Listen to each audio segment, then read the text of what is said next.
Council members Harkness, Hahn, Huizar, Corretza, Corcoran, Reyes, and Wesson. Sorry, Mr. Wesson, excuse me. Please join us as soon as possible. Thank you.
Ladies and gentlemen, and welcome to the Los Angeles City Council meeting for Friday, February 19th, 2010.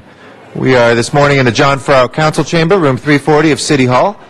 We meet here every Tuesday, Wednesday, and Friday at 10 a.m., though lately we've been meeting every single day during these budget hearings. Welcome to folks who have joined us here in Council Chambers. If we can ask folks to begin to wind down their conversations and take their seats. I want to thank those council members who are here on time. Pursuant to council rules, those are council members Alarcon, Hahn, Labange, Parks, Perry, Rosendahl, and Zine. We are awaiting council members Cardenas, Huizar, Krikorian, Reyes, and Smith. Mr. Koretz is excused to arrive 15 minutes late, and Mr. Wesson is excused today. Welcome to our viewers as well on Channel 35 who join us throughout the city's cable system. If we can get folks to wind down the conversations a little bit. Shh. Thank you very much. We are also broadcast live on Channel 35, each one of these meetings, and rebroadcast in the evenings throughout our city's cable system. And we're also available for your convenience through the internet at lacity.org, where we have live streaming webcasts of our council meetings, as well as archived footage of our past council meetings. And we also are available through your telephone if you call into Council Phone, which is a service of our Information Technology Agency. That number is 213-621-CITY, and you can listen into our council meetings and any of our committee meetings as well.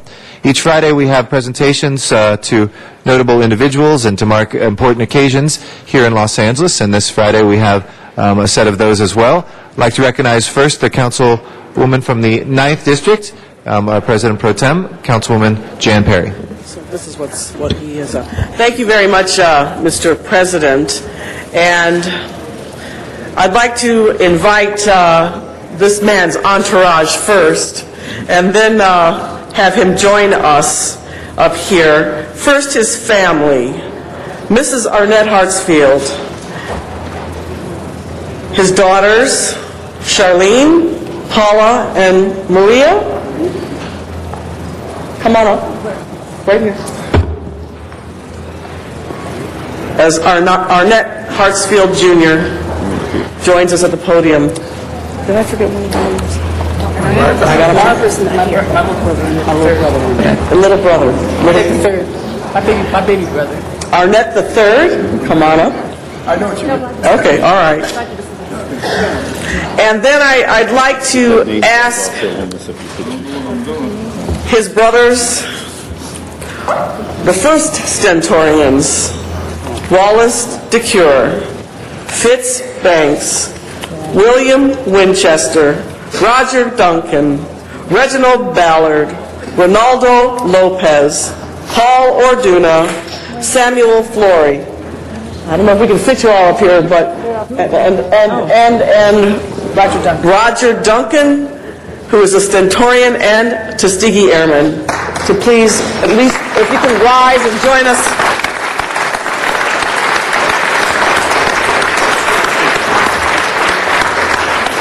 Brett Burton, LA County Fire Department, President of the LA County Stentorians, and firefighter, paramedic Michelle Banks, LA Fire Department Board of Trustees, African American Firefighter Museum, and firefighter paramedic Troy Westbrook, LA City Fire Department, President of the LA City Stentorians. Now, I'm going to ask Mr. Parks to speak because he has an even longer history with Mr. Hartsfield than I do, but I can tell you he is an inspiration. And today, he is going to be honored for Black History Month as the honorary fire chief for the city of Los Angeles. Now, Mr. Parks, if you would tell the story. Okay. Thank you very much. Appreciate you toning down the elderly part, but you know, I think it is important when you look at the history here, and as I've said hello to Arnett just a minute ago, he says, what a difference 70 years make. And I think when you go back in his history and realize that he came on the fire department during segregation, and one of the first things that, as a member of the fire department, and he came on with a law degree that basically thought that with that, it is education and a variety of things, that things would change. And he was immediately confronted with signs about colored sleeping quarters, colored water fountains, and also only certain fire stations in the city of LA that black firefighters could work at, and they certainly could not eat in the main dining room with white firefighters. And he then proceeded to realize that law degrees and a variety of other things in education did not break down that color line. But I think if you've been in city service, and particularly in public safety, people like Arnett Hartsfield basically sacrificed their career to fight the racism so that folks like myself later could be able to achieve rank and begin to walk through this system and understand it better. They're the ones that sacrificed their career, sacrificed their family life, and in many instances put themselves in jeopardy as they fought each and every day to break down the barriers of racism in the city of Los Angeles and in the civil service system, in the promotional system. Arnett Hartsfield, as honorary fire chief, certainly is the person that Chief Peaks and Chief Berry should be looking at as being responsible for those doors to be open. But what he did in not only opening those doors, he kept his foot in that door so everyone had an opportunity, and eventually we even had a thought of equal opportunity to where it's sustained and becomes a part of the structure and the infrastructure of the department. What you see behind me in the sense of the first Centurions and then the current day Centurions, you just have to realize that these are remarkable achievements for a fire department that in the early years did not in any way look towards minorities and females to be a part of their organization. And it wasn't that it was done subtly, it was very basic and it was very upfront that they were not welcome. And the few that happened to pass the city physical to get through the system were not treated well once they were there. And so I think it's a tribute to people like Arnett Hartsfield that later became a fire commissioner and began to see that from the ranks of a firefighter up to commission spot, and now as a legend in this city of a person that's made these changes and made them on the sense for other people more so than himself, has been celebrated today to become the honorary fire chief of the city of Los Angeles. There's no one more deserving than him. And I recall from my own experience growing up on 33rd and Central, I lived within blocks of the only two fire stations that black firefighters could work at. And that was at 34th and Central, which next door to St. Patrick's Grade School, and also the one at 13th and Central. And also just happened to be 13th and Central is where Newton Station was, where the only station that black police officers can work.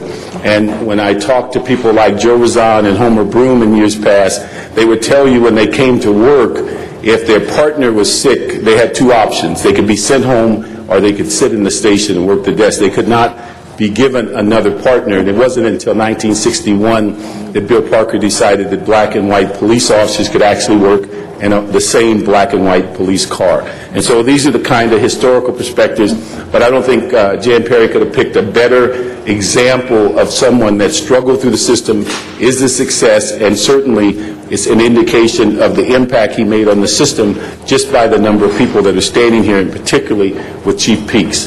Thank you very much. Thank you, Mr. Parks. And while I'd love to give credit for honoring Mr. Hartsfield today, this is a labor of love that came from within the Stentorians, and you and I are merely reflecting their wishes and being a part of something very special too. And Mr. Hartsfield's leadership skills are well documented. Now, he stays busy, and his personal collection of memorabilia and photographs are really the heart and soul of the museum, and he devotes countless hours of his personal time acting as what many of us call the griot, the storyteller. He is the one who knows all the stories. He shares it willingly, graciously, elegantly, intellectually, and it's a way for us to embrace our own history. It's a way for him to share his life and give it such meaning that it's hard to explain in words what it is to look at the photographs of you and your family and what you came through. Now, you do have a nickname, and I do want to share it. The old Stentorians, many of the fellows who are here of Central Avenue, affectionately refer to Arnett as the Rookie. Now, this was a nickname given to him while he was assigned on the avenue, Central Avenue. So he is not only the griot, he is the Rookie, and he still is. I'm just so grateful to you for all that you have shared with us. And before you get a chance to speak, you have to have two more honors. One is from your own fire chief, Millage Peaks. If he can come up through your large crowd of admirers. And I see Chief Berry's here, too. Yes, he is. All right, you want to come up, Chief Berry? Come up. They're both tall. First, we'd like to thank Councilwoman Jan Perry and Councilman Bernard Parks for allowing us to celebrate a true legend, someone that has definitely led the way as a trailblazer, along with all of the fellow Stentorians that are here with him today, to make it possible for both Doug Berry to become the 15th fire chief in the history of this great city, and for myself to become the 16th fire chief in the history of this great city. And I've got to tell you, 34 years ago, when I became a public servant, I had no idea that this opportunity eventually would present itself, and it's because of the sacrifices that Arnett made and all of the other Stentorians that made it possible for us to be here, and we can't thank him enough, truly. Thank you.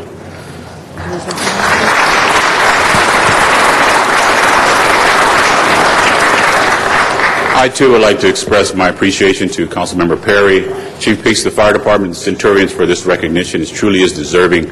Arnett's been an inspiration to me, I'm sure to every firefighter. I'm just very proud to be here to be able to share it with him.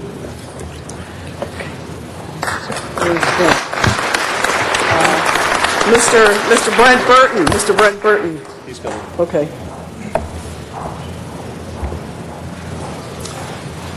Good morning. Although I'm not a city employee, I was an Explorer Scout with LA City Fire before I became a county firefighter.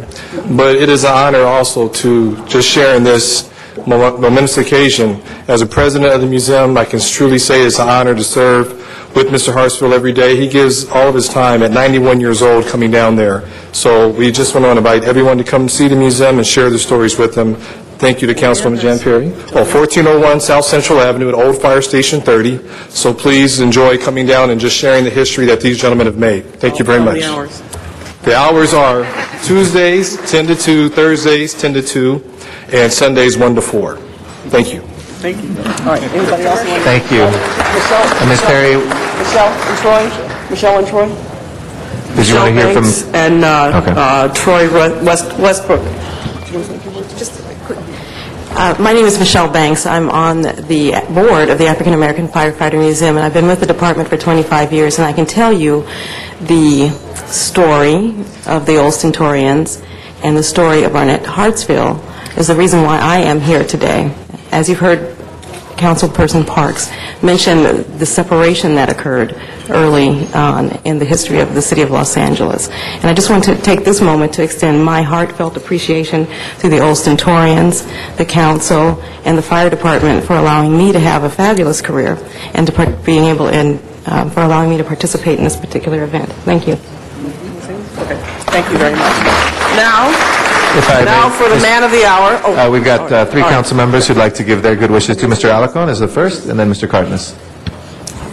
First, I'd like to thank Jan Perry and Bernard Parks for making this presentation. 25 years ago, when I was an analyst in the personnel department, Arnett Hartsfield was a commissioner, the Civil Service Commissioner. And I distinctly remember numerous occasions, in fact, almost every meeting of the commission, when he would raise his voice to try and protect the interests of somebody who might have been discriminated against or treated unfairly. He was, I don't want to say you were a humble sort. You were very pronounced and declarative. And so I want to mention to my colleagues when I stand up and say something that's uncool and makes you feel uncomfortable sometimes, let me tell you, I learned a little something from Arnett Hartsfield. Because in doing so, I observed decisions change at the Civil Service Commission. I observed personnel in the personnel department change in how they handled matters. They were a little more sensitive to issues of discrimination and unfair treatment. And so I just wanted to stand up and recognize Mr. Hartfield, Commissioner Hartfield, for doing things outside of the fire department that have had a tremendous impact, not just on the fire department, but on the entire civil service, and also on people like me who had the opportunity to watch you and be amazed that you could stand up against all odds and declare what was righteous. And that certainly changed my approach to things. And so I want to thank you personally for what I learned from you.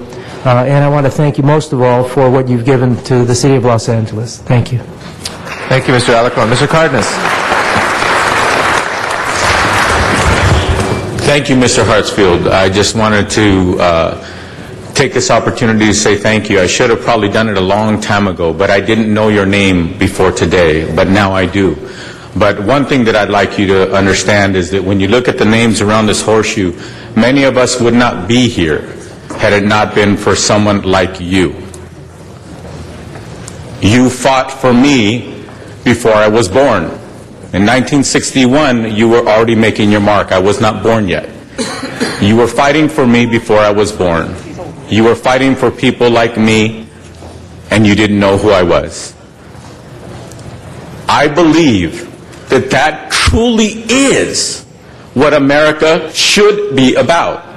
And I say should be because unfortunately, to this day, we have too many people who are still discriminating. We have too many people who are still feeling like yesterday was better than today. No, it wasn't. No, it wasn't. Because for many of us, like my parents, yesterday was not a great day. Yesterday was a day where they couldn't live where they chose to live, where their money wasn't good enough because of the color of their skin. And that still happens too often today. So to me, you're an inspiration. You're an inspiration to me to remind me why I ran for office, to remind me who I represent, to remind me who I am. So today, Bernard, Jan, thank you so much for allowing us to take these few minutes to recognize what is good and what is right and righteous about good human beings. Mr. Hartsfield, thank you so much for the impact you made. Thank you for helping me. Thank you, Mr. Cardenas. Mr. Labange is next. Thank you very much. Annette Hartsfield, you look around you, all those great men who've served this city. Our city's history is always not the best history, but to know the history and to learn from the history, as Mr. Cardenas and Mr. Alarcon spoke, and Jan and Bernard Parks, who live right around the corner from that firehouse. I love what you do because you got a museum, and I love museums because I learn about this city's history.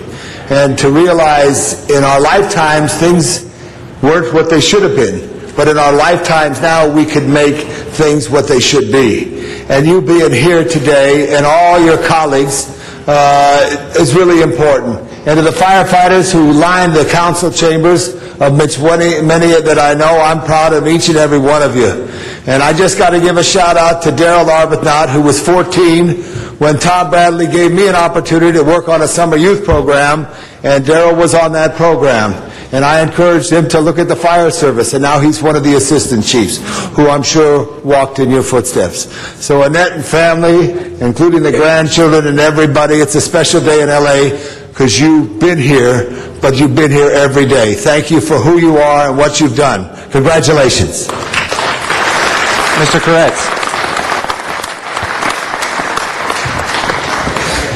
Well, I don't have much to add to the wonderfully articulate things that have been said, except that as a young teenager, I worked on the school board campaign of a fellow who I was very impressed by, and I'm proud to say I've watched your career since, and you've done so much for the city and so much for the community that I was proud that I had gone into your headquarters and distributed flyers all over the West Side, and just want to thank you for all the great things that you've done. It's been fun to watch your career over the years and all that you've accomplished. So thank you very much.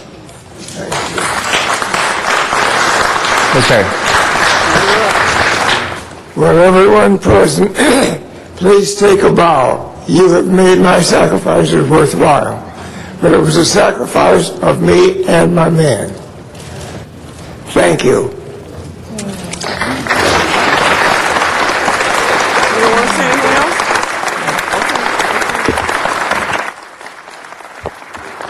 Then we're going to go in the back and take a really big picture.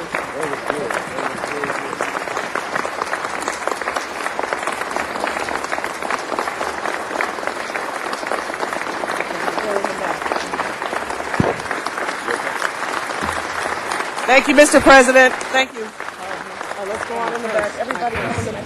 Yeah, take your turn. Thank you very much. Our next presentation will be from Councilmember Reyes, Council District 1.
Good morning, colleagues.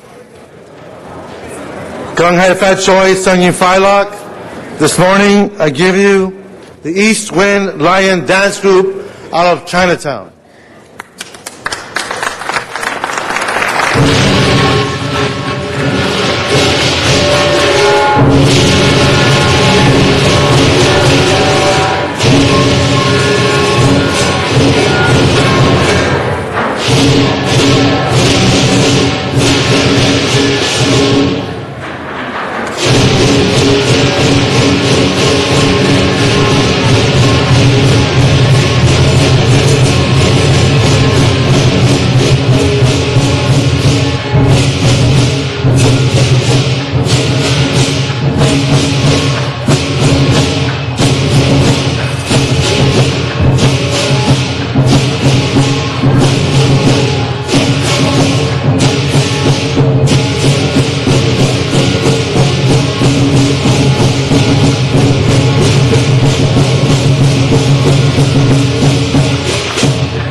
Thank you. And Ms. Reyes, if you need any salad, we got plenty here. Okay.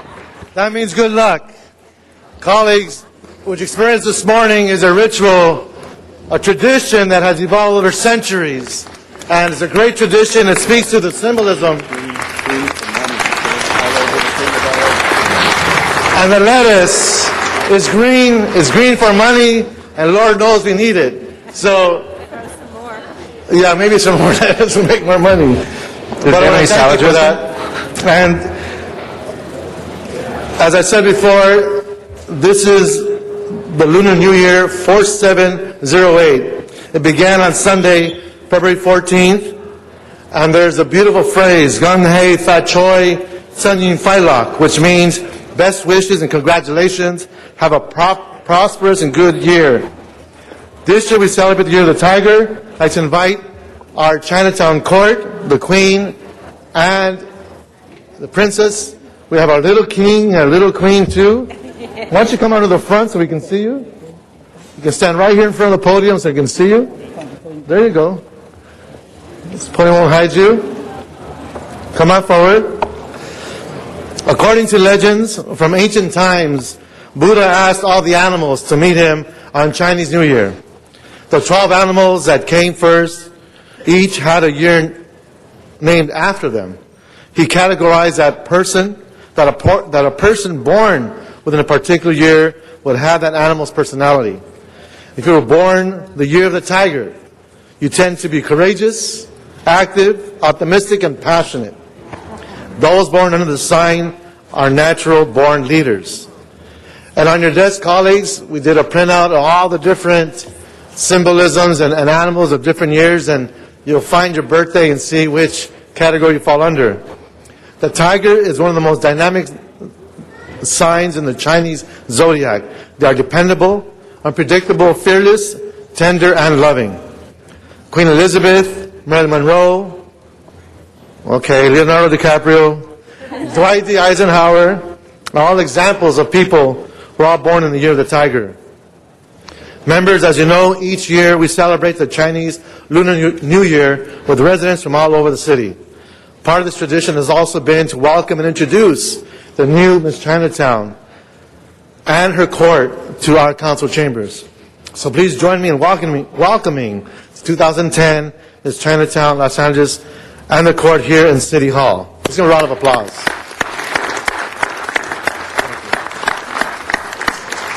Sponsored by the Chinese Chamber of Commerce, the Miss Chinatown contest calls for a competition amongst the brightest and inspiring young women. The chosen queen and her court have the honor of representing Chinatown and numerous events in the community. Here before us today we have young women who not only have big dreams, but are well on their way to achieving them. We are looking at future financial advisors, newscasters, teachers, and doctors. These women have graduated from or attending some of the finest educational institutions, including UC Berkeley, UC Irvine, and of course, UCLA. Before I introduce the Queen and the Court, I would like to introduce Chester Chong and John Luke, the President of the Chinese Chamber of Commerce, Mr. Chong, and who essentially has been the person who's helped put the Chinatown pageant together and make it come alive. So Chester, please share a few words. Thank you, sir. Thank you, Councilman Uria. And I'm very excited to be here. And on behalf of Chinese Chamber of Commerce, I would like to invite every one of you. Tomorrow we have a great event and a parade in Chinatown. Hope everyone, if you have time, please come to join our culture. Thank you. Yeah.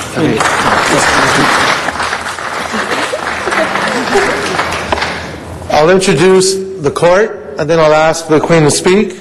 For Miss Friendship, we have Chantil Christy Lee. Congratulations. I'm sorry? Carrie Gann. Okay, I'm sorry. Fourth Princess, Carissa Wu. Carrie Gann? Okay. This is correct, isn't it? No?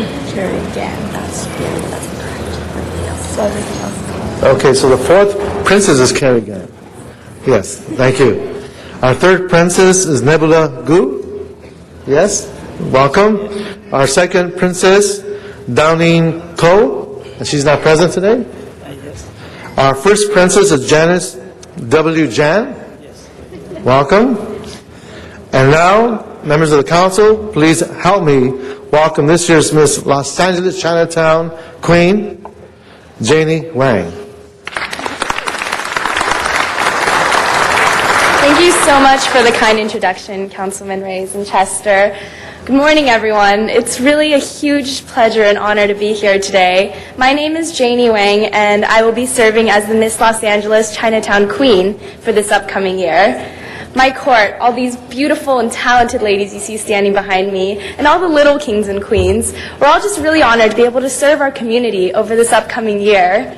And I think being Chinese American has always been something that's been near and dear to my heart. I actually immigrated from China when I was younger, and growing up, I think you really underestimate the importance of your heritage and how beneficial it is for different cultures to share aspects of their culture with each other. And honestly, what better city to see that in than in Los Angeles, one of the most diverse cities in the world. So, with that said, even with the upcoming Chinese New Year events like the Chinese New Year's Parade this Saturday and the Firecracker Run next weekend, which we'd all love to see you come out to, of course, it's just a great honor to be able to work with that and be able to grow in our own communities. So thank you again so much for having us here today. It's really a huge honor, and thank you for supporting our community, and hopefully we can do our best to help to support all of yours. Thank you. Great job, Ms. Wang. Thank you so much. You should know, when I see them at events at 5:30 in the morning, it's cold, and they're in their great presence with their outfits, and they're freezing, but they are enduring, and they are an amazing group of people, so thank you so much. With us also, we have our Chinatown Little Court. This year we have Little King Brandon Marks. And Brandon, raise your hand. Atta boy. Little Queen Larissa Chung. Larissa, thank you. Little Prince Samuel Lee. Samuel, raise your hand. Samuel, atta boy. And Little Princess Amanda Dingman. Amanda? She's not here. Let's see. Oh, quick they are. And last year's court, we have Little Princess Sophie Davis. Sophie, welcome. Little Prince Timothy End. Thank you, Timothy. Little King Oliver Wong. Oliver, all right. And our little queen, Krista Wong. All right, Krista. So, colleagues, I give you the great Chinatown Queen and her court. I invite you to the parade this weekend. It's a great parade. Come and visit the restaurants and the shops, and we'll have our firecracker run, a couple of weeks after that? So, I welcome you to Chinatown. Support our city, and all of you watching. It's a great place to be. Thank you so much, Council President. Mr. Lavange. I just want to thank you and the young and the younger court that are here today representing Chinatown. Ed, you've done a great job connecting Chinatown with the cornfields and the park and all the activity. I'm going to be in that parade tomorrow, so I'm honored to be there. Tom. And I said, Fa Choi, and a big shout out to Guangzhou, China, our sister city. Let's hear it for Guangzhou. Yeah, Tom. Thank you, Tom. All right. Thank you. Thank you, Mr. Reyes. And Mr. Garcetti will be our next presentation.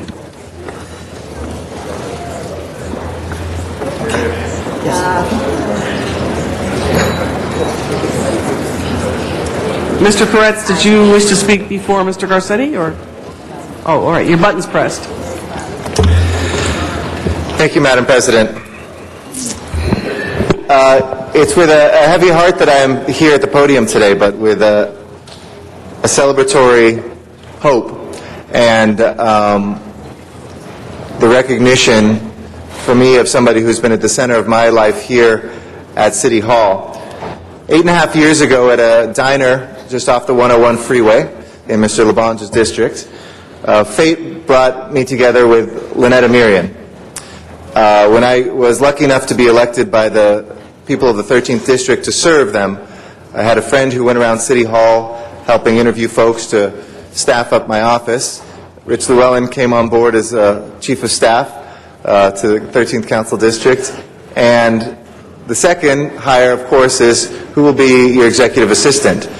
And a friend of mine named Dimitri, who was going around City Hall, he wasn't from City Hall, was talking to folks, and everybody said, well, go talk to Lynette Amirian. She's the best that's there. She knows this job better than anybody, and she'll give you advice about how you could look for an assistant that might have some of her qualities, if you're lucky.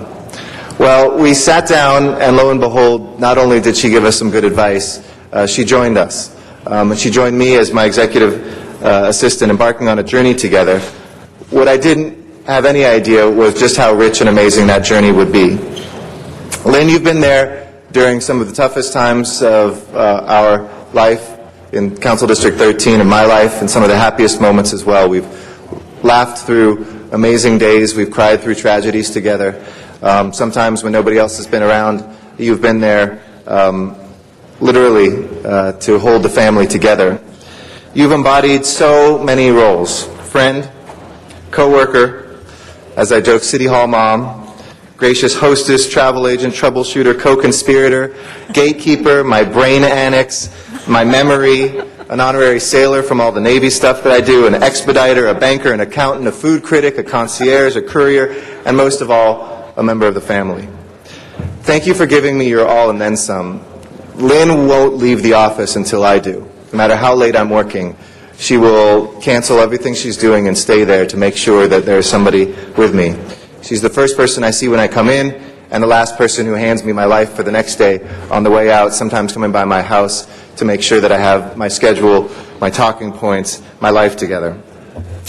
You have been the core of our office, and all the folks from CD 13 who are here today.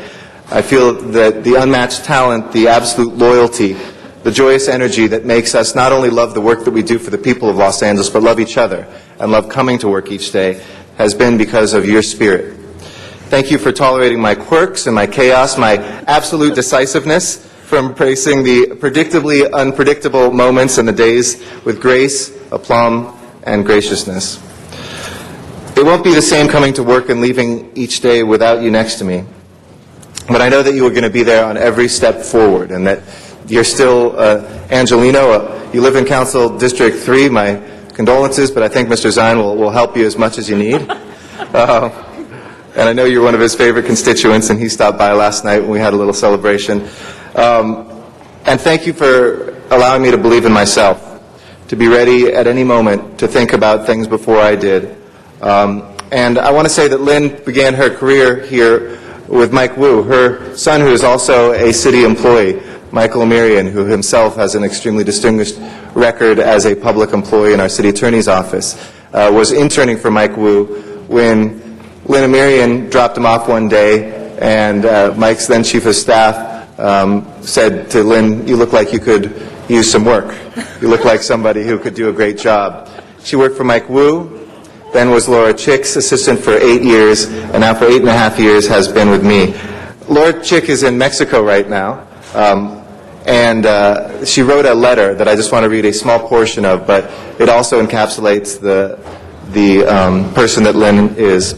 She said, "For over 2 decades you have held a position of untold power and influence, that of gatekeeper to the city's legislators. But your character and style, the person you are, you never misused or abused that influence and power. Your caring and sensitivity towards others, your civility and ethics, and your total dedication as true servant to the public always directed your actions and attitude. You're not capable of rudeness, condescension, or egotistical swagger. All of those wonderful traits as an outstanding professional carried over into your personal life, as a friend, as a daughter, as a wife, a mother, and stepmother. You are equally a dedicated, giving, protective, and most loving human being. I've been privileged to know you and to have you in my life. I honor your strength, your competence in everything you undertake, and your capacity to give to others. Thank you for being you, your admiring friend, Laura." And we all know Laura Chick, who is a great public servant, and she's the toughest critic out there. So if she's saying that, you know what a jewel that we have in Lynette Amirian. Today, our entire staff salutes you, Lynn. This entire city salutes you for her 20 years of service. And we promised we wouldn't, we? I know, we are. We also, Lynn has been a bit of a den mother to all the executive assistants, many of whom are here with us today. I called the mayor yesterday, and his executive assistant, Patricia, said, I just went up to say goodbye to Lynn, and it won't be the same without her.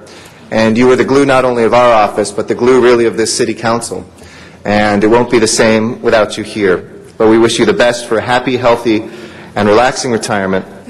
And with that, it gives me great pleasure to present this to you, Lynn, for every day, every ounce, and every way that you gave to me, to our office, and to this city.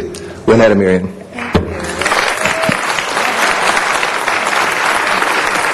Mr. Koretz, a few people would like to say a few things before our honoree speaks. Mr. Koretz.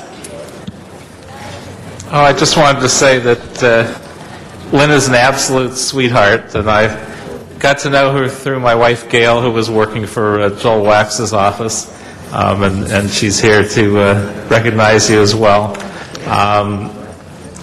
You've done such a terrific job for everyone. You've been so helpful to everyone.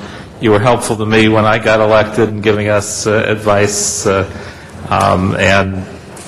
I just want to say, on behalf of everyone, we wish everyone has been as wonderful as you in City Hall. We have terrific employees, and you're the best. So thank you for all the great things that you've done.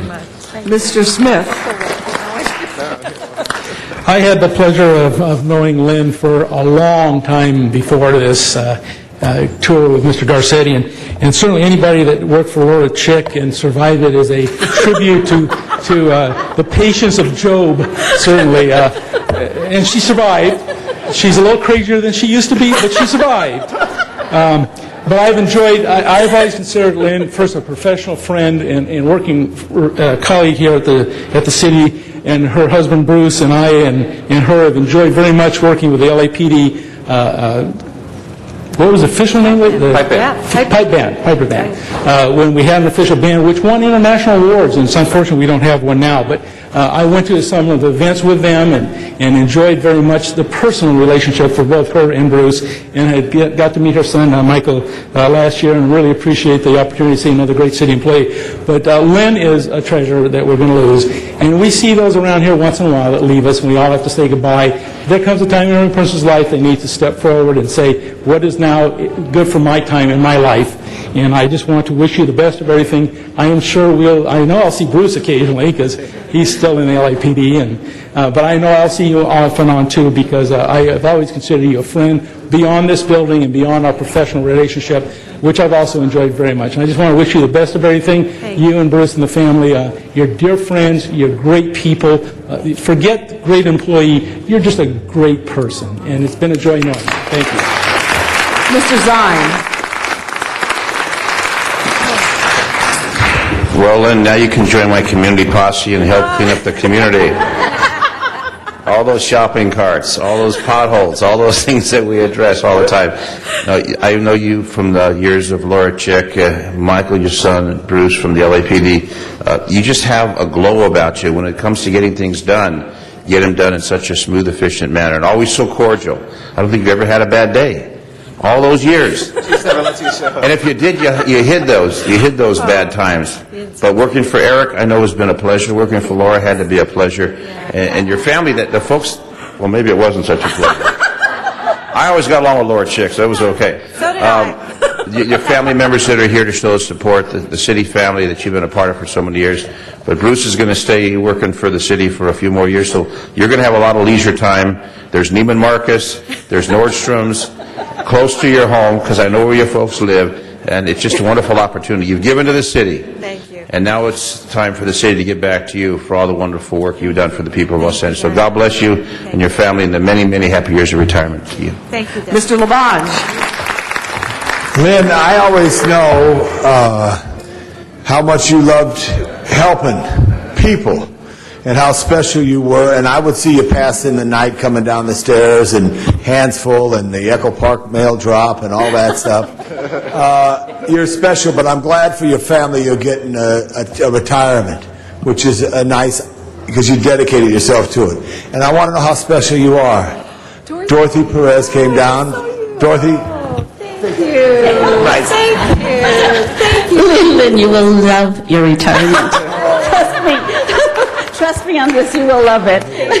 Dorothy just did 40 years? 40 years, so, it's good to do it. But thank you for showing so much care for Eric, which all of our executive assistants do, and all the staff do. Let's give all the staffs a big hand right now.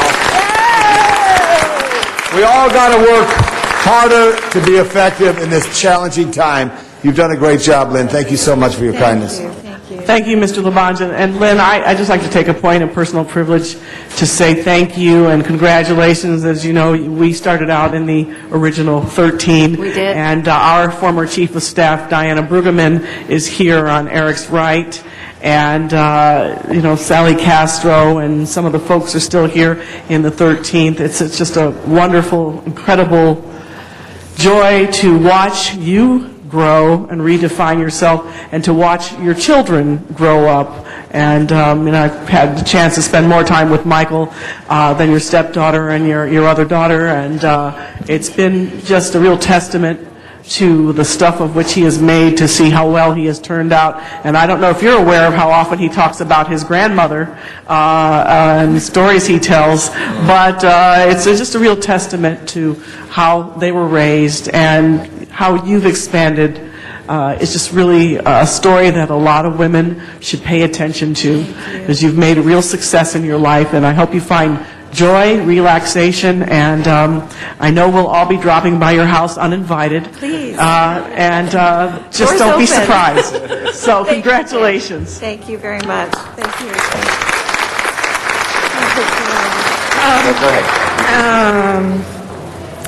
I'm so used to being on that side watching all of you, so this is a little bit nerve-wracking for me, so please bear with me. Thank you, of course, for honoring me today. I want to especially thank my staff for all they have done to make this day so memorable for me, and for you, the members of the City Council, for your support and friendship. I could not have done my job without your support and friendship. It made my job a lot easier, believe me. I want to thank all my dear friends who have come here as well today. They've all known me for the past 35 or 40 years and have been my support system along the way. To my wonderful family, my dear husband, Bruce, a 29-year member of the Los Angeles Police Department, my wonderful son, Michael, Deputy City Attorney assigned to Van Nuys, our special daughter, Jacqueline, who graduates this year from Calabasas High School and has been awarded an NCAA equestrian scholarship to Kansas State University. Very proud of her. Very proud of her. And also to my precious daughter, Melissa, who lives in New York, who I miss daily, tried to be here, but couldn't because of her work obligations, and I understand that. My dear mother, Lillette, for her love and support throughout my years together with her. Mom, I wouldn't be standing here if it wasn't for you. To my husband's parents, Lloyd and Florence Bogstead, for their support and love as well, and to Bruce's sister, Betty Frazier, who was able to be here today, and that's very special to me, too. So now that you've met the family, I want to talk about Eric. This is hard. This is really hard. I wish I could thank you and think of a way to adequately thank you for all you have done for me and all I have learned from you. I've often said that when I came to work for you, I think an angel landed on my shoulder. We have shared sorrows, we have shared joys, and through it all, I've truly grown to love you for the person you are. Kind, compassionate, and caring. You and Amy are very dear to me. From you, I've learned how important it is to take pride in what you do, to see beyond the challenges to solutions, to be strong and yet open and flexible. Your ease of leadership and working with others while inspiring us all comes so naturally that sometimes I wonder if you realize how truly special you are. For me personally, it's been a joy to come to work each day. 20 years ago, I don't think I could have imagined that this is where my path would lead me. When I started my career 20 years ago with former council member Mike Wu as a community outreach deputy, Diana Brueggemann, who's here, thank you, Diana, his district director at the time, brought me on to coordinate the first Armenian Cultural Festival for the growing Armenian population in the Hollywood area. We did that at Barnsdall. It was a complete success. I was really pleased at how it had all turned out. 15 years later, I could never imagine then that this area would be designated as Little Armenia. By then, Council President Garcetti.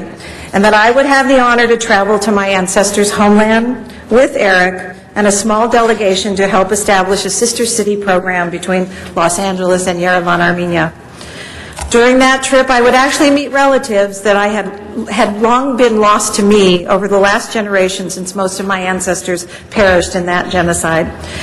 I have been fortunate enough, as I depart from city service, to see the first Armenian elected to the Los Angeles City Council with the election of Council Member Paul Krikorian to the 2nd District. That in itself has been a touching reminder of where I have been and where we are going. It makes me very proud. So I wanted to definitely acknowledge that.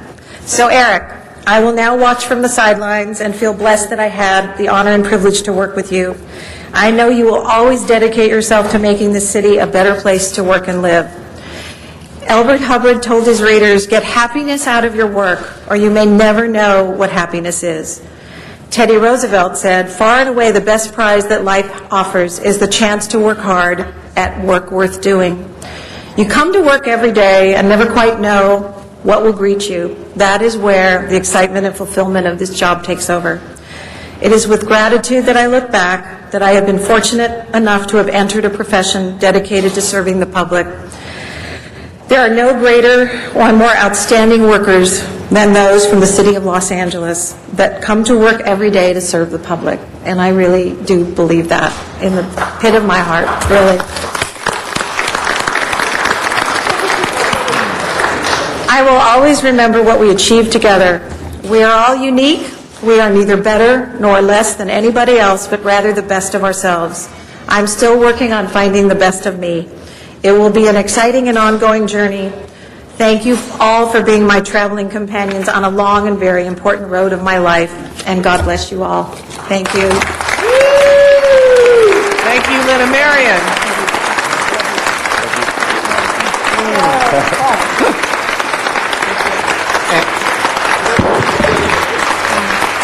And lastly, because you started in Hollywood and you are a star, Lloyd Goldman, one of the presidents of your fan club, put together, this is presented to everybody who gets a star on the Walk of Fame, gets one of these because they can't take the star home with them. And we want to present this to our star, Lynetta Miriam. Thank you all.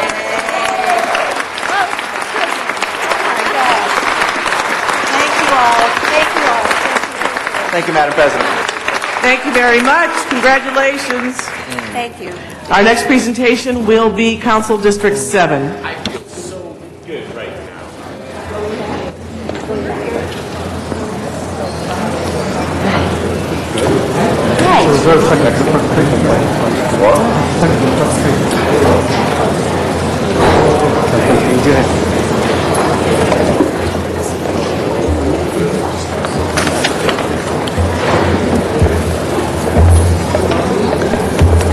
Actually, members, Janice Hahn and I realized that we were recognizing two separate organizations for doing the same work at a very special time, and so we're joining together in our presentation.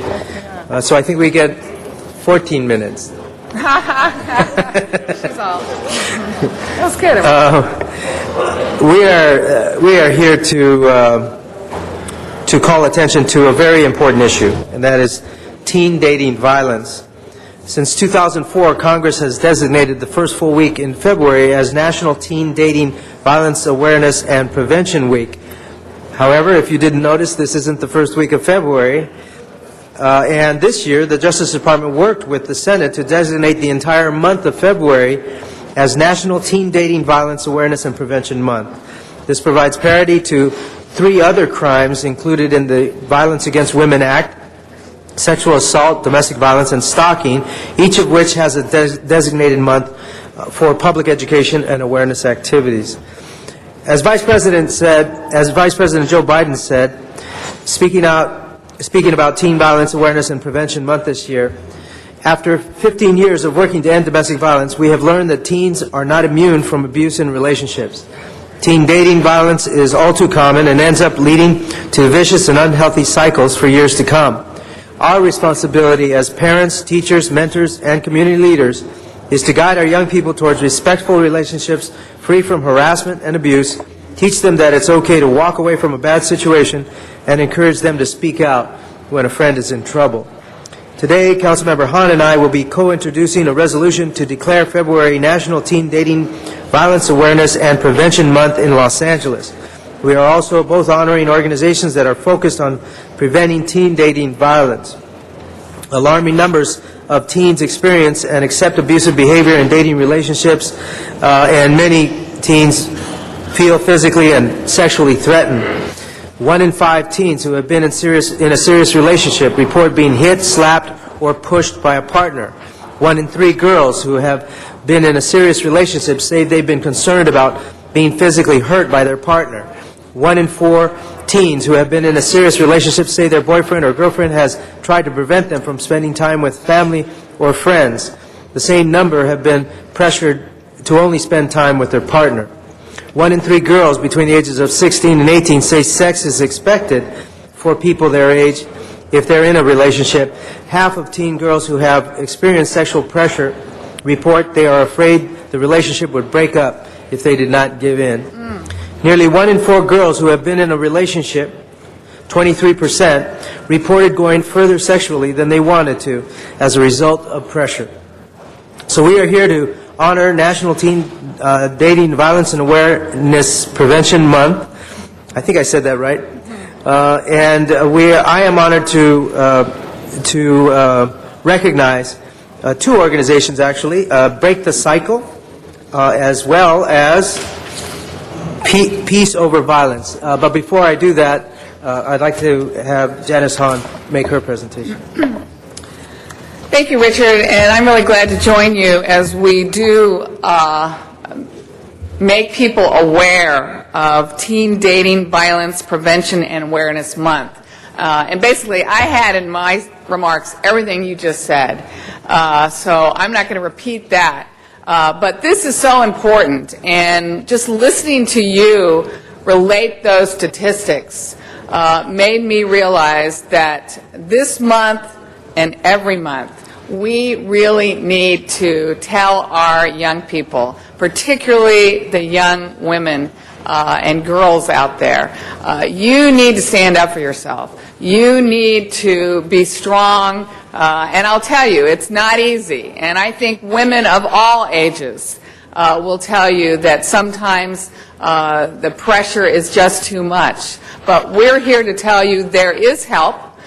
We know sometimes you don't have any place to go. You're feeling this pressure, you think everybody's doing it, and you don't have places that you can go and get help. But what we're doing today, Richard and I, we're honoring 2 organizations, or 3, that are there. They're going into the schools. They're trying to give you a place that you can get support, you can get courage, and you can get the help that you need to say no. I'm really happy to honor Candy Lewis for coming up to me and telling me about her nonprofit, Positive Results Corporation, which promotes safety for children and families in their homes, their schools, their communities. Candy, on behalf of the City of Los Angeles, I really want to thank you for doing this. I want to thank you for starting this nonprofit and for realizing how important it is to reach our teenagers and give them the support that they need to stand up for themselves, their lives, and their future. So thank you very much. Thank you. On behalf of the City of Los Angeles, I wanted to present you with this certificate. Thank you very much. Thank you. Do you want to say a few words before? Okay. Before you do, Mr. Cardenas wanted to say a few words to the group. I just want to say thank you for what you do as an individual and what you do with your organization. And as I was thinking about how to thank you, I was thinking about reminding myself and you that I have 2 young daughters, but at the same time, I think it's important for me to also say I have 2 young sons. And the fact of the matter is what your organization does, it's about awareness, it's about self-awareness, it's about self-respect, and also the respect for others. So it's important for everybody to understand that your organization isn't just about young women and women, it's about people. So thank you so much for your awareness. Thank you for doing what you do, and I hope and pray that you prosper and you reach as many people as possible. Thank you. Thank you. All right, thank you. Honorable Councilwoman, and honorable council members, thank you very much. I'm honored to be here today.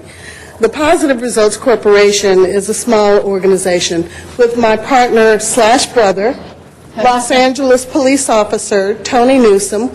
We wrote books, and we actually wrote them and self-funded them. They're called Teen Dating Violence plus Awareness Intervention equals Prevention. And we have a full series of books. I will be giving each and every one of you one today as a thank you very much for your support. It is not about women. It is not about children. It is about everyone. Because teen dating violence affects everyone. It also affects people's opportunity to grow and be successful in life. So we need to break this chain. We need to break the cycle of violence. And I want to thank you very much for your time today. Perfect. Good segue to break this silence. Break the silence. I'd also like to recognize the Break the Cycle organization. This organization has a very clear mission to engage, educate, and empower young people to build lives and communities free from domestic and dating violence. And I do want to mention that although this is a problem most affecting women, it also affects the young men as well, who, teenagers, violence begets violence. And if there's violence in the home, and a young lady could take that into a relationship, it could be the other way around. Although it is the minority, I want to be very clear, the predominant problem is affecting women. But the Break the Cycle organization is a national organization with offices in Washington, D.C. and in Los Angeles. They work directly with young people ages 12 to 24, providing prevention education that is practical, teen-friendly, and effective. Their work includes both education and crisis services. They also advocate for policy changes at the federal and state levels. To quote their website, Break the Cycle offers programs that defy geographic bounds, ensuring that no young person is excluded from receiving help, tools, and information they need to build healthy relationships and homes. So, joining me today is Marjorie Gilberg, the Executive Director of Break the Cycle. She began her work at Break the Cycle in 2004, and she's had a long-standing commitment to social justice and the nonprofit sector. And since 1997, Marjorie has raised funds for causes ranging from homelessness to the arts to at-risk youth. Originally from Florida, Marjorie received her Bachelor of Arts degree at the University of Southern California and attended Emory University School of Law. So we want to thank Marjorie for her leadership and, most importantly, for the Break the Cycle organization. Thank you. I will. Thank you. Thank you all for passing the resolution to declare this National Teen Dating Violence Awareness and Prevention Month. Now Los Angeles joins hundreds of other cities around the country, as well as the federal government and many states, to recognize that this issue is not something that we can just spend 1 week talking about. We have to address it this month and every month, because young people are experiencing dating abuse at very high rates. As many as 1 in 3 young people, or 1.5 million every year, experience some form of abuse in dating relationships.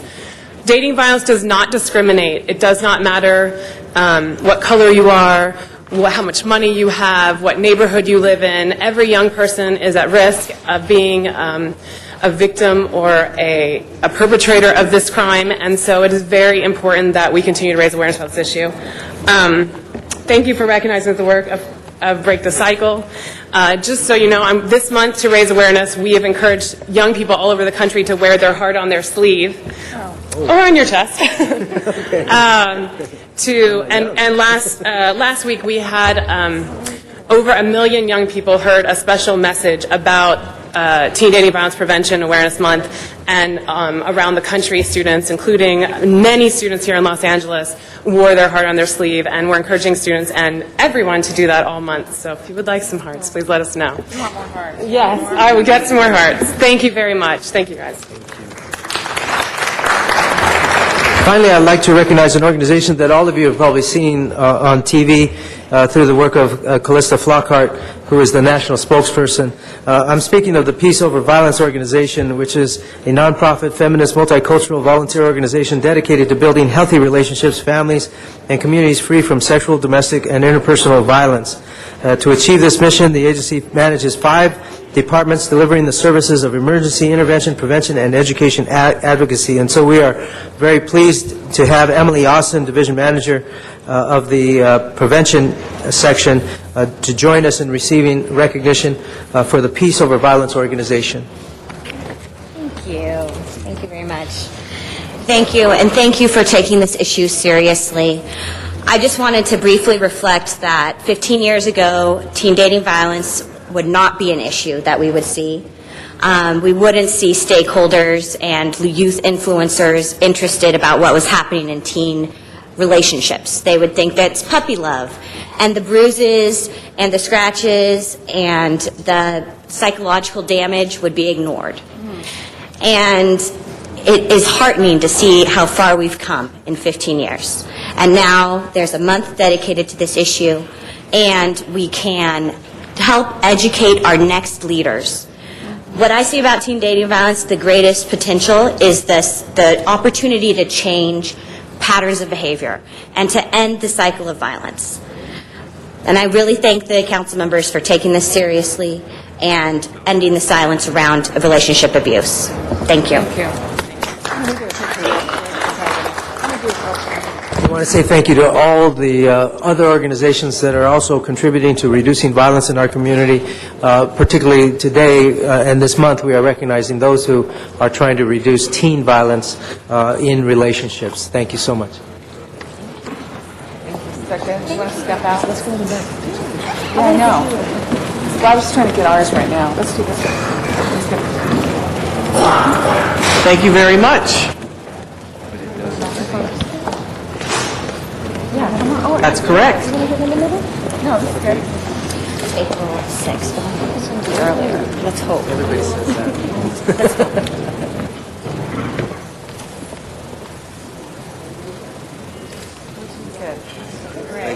Thank you so much. And this isn't the book. So do you want me to just give it? Yeah, let's go and tell all of them. Ms. Han, you have another presentation. You bring your parents? And then Mr. Huizar, you'll be our final presentation Yes. today. Thank you. Thank you, colleagues. This is a great honor for me to present to all of you a wonderful young man and his family. We're honoring today Carlos Martinez. Carlos is a San Pedro resident who at 18 years old has quite a promising career as a professional soccer player. Carlos attended San Pedro High School, followed by Bradenton Prep in Florida, after being chosen to participate in their exclusive program sponsored by the USA Soccer Federation. They choose 40 players from about 6 million soccer players. Players attend school full-time while representing the U.S. in soccer worldwide. Carlos graduated from this school in December of 2009. And today, Carlos has a contract with Nike and is currently practicing with the Tigres, a professional team in Mexico. He is also in the process of trying out for professional German and Argentine teams. Carlos, it's just such a great story. I mean, just at 18, he's traveled worldwide to 20 countries in 2.5 years, representing the United States of America. He's played against national soccer teams from France, Spain, Germany, England, China, Russia, Brazil, Venezuela, Colombia, Bolivia, Chile, Peru, Ecuador, UAE, Canada, Cuba, Uruguay, and Argentina. He's also been a high achiever academically. In 2006, he was the recipient of the President's Education Award. Carlos, I know that San Pedro is certainly very proud of you, but I think having you down here on the City Council will give an opportunity for the entire city of Los Angeles to also be proud of you and your achievements. You are a great role model for young people everywhere. We're certainly going to be watching you. We expect you to have a great career on the world soccer stage. And I wanted to mention Carlos, his mother, Rebecca, is here. Hi, Rebecca. His father, Manuel, is here. And his brother, David, is here. And I will tell you, soccer parents also deserve great recognition. I remember when my son Mark played soccer, I remember those early morning 7:30 a.m. games. Some of them were on Sunday morning or traveling to tournaments far away. You basically, your weekends, your practice, it takes a lot from the parents to make sure that kids show up in their uniforms and ready to play. So soccer parents deserve a big shout out, because I know it's a lot of hard work getting them ready for their games. So on behalf of the City of Los Angeles, I am pleased to present you, Carlos, with this official certificate of commendation for your passionate commitment to the pursuit of professional soccer, your participation in various Soccer Cup tournaments, and your representation of the United States in the U-17 USA men's national soccer team. You are certainly worthy of being honored. You're certainly worthy of being noticed. And we are all very proud of you. We're going to be watching you. You have a great career already at 18, and we know you're going to do even better. So congratulations. Mr. Cardenas. Would you like to say a few words? Thank you. Okay. Thank you, Madam President. I'd like to ask you a question, if you don't mind. So that's your mom and your dad? Yes. Do they kick the ball when you're out there? My dad does, but not my mom. But what I mean is, when you're on the field and you're in uniform and you're in the game, do they kick the ball, or is it you that kicks the ball? Oh, I kick the ball. You kick the ball. Yeah. But what gets you there? Do they take you there? Yeah. How long have they been doing that? Well, I started since I was 5 years old. Without, obviously it's... So they've been taking you back and forth since you were 5 years old? Yeah. And then also, sooner or later you're going to be driving yourself and taking yourself and flying to places maybe without them, right? Yeah. Okay, one thing that I'd like you to do is tell everybody, are they as big a part of your success, or did you do it by yourself? No, without them, obviously I wouldn't be where I am today. So they're a big help. You just said without them you wouldn't be where you are today. And then you're going to go to bigger and higher places, I'm sure. Without them, will you get there? It's a trick question. It's a simple answer. What? It's the same. It's the same. It's the same answer, exactly. Do me a big favor and do the kids and your little brother a favor and everybody else. Don't ever forget saying that. Don't ever forget saying that. Every chance you get, when the cameras are there and they're interviewing you and they're asking you and telling you, look, you've won this trophy, you've won this championship, you're MVP and all these wonderful things, don't ever forget saying that. Okay? Okay. Thank you. Okay, you can say. Thank you, Mr. Cardenas. All right, a guest of honor.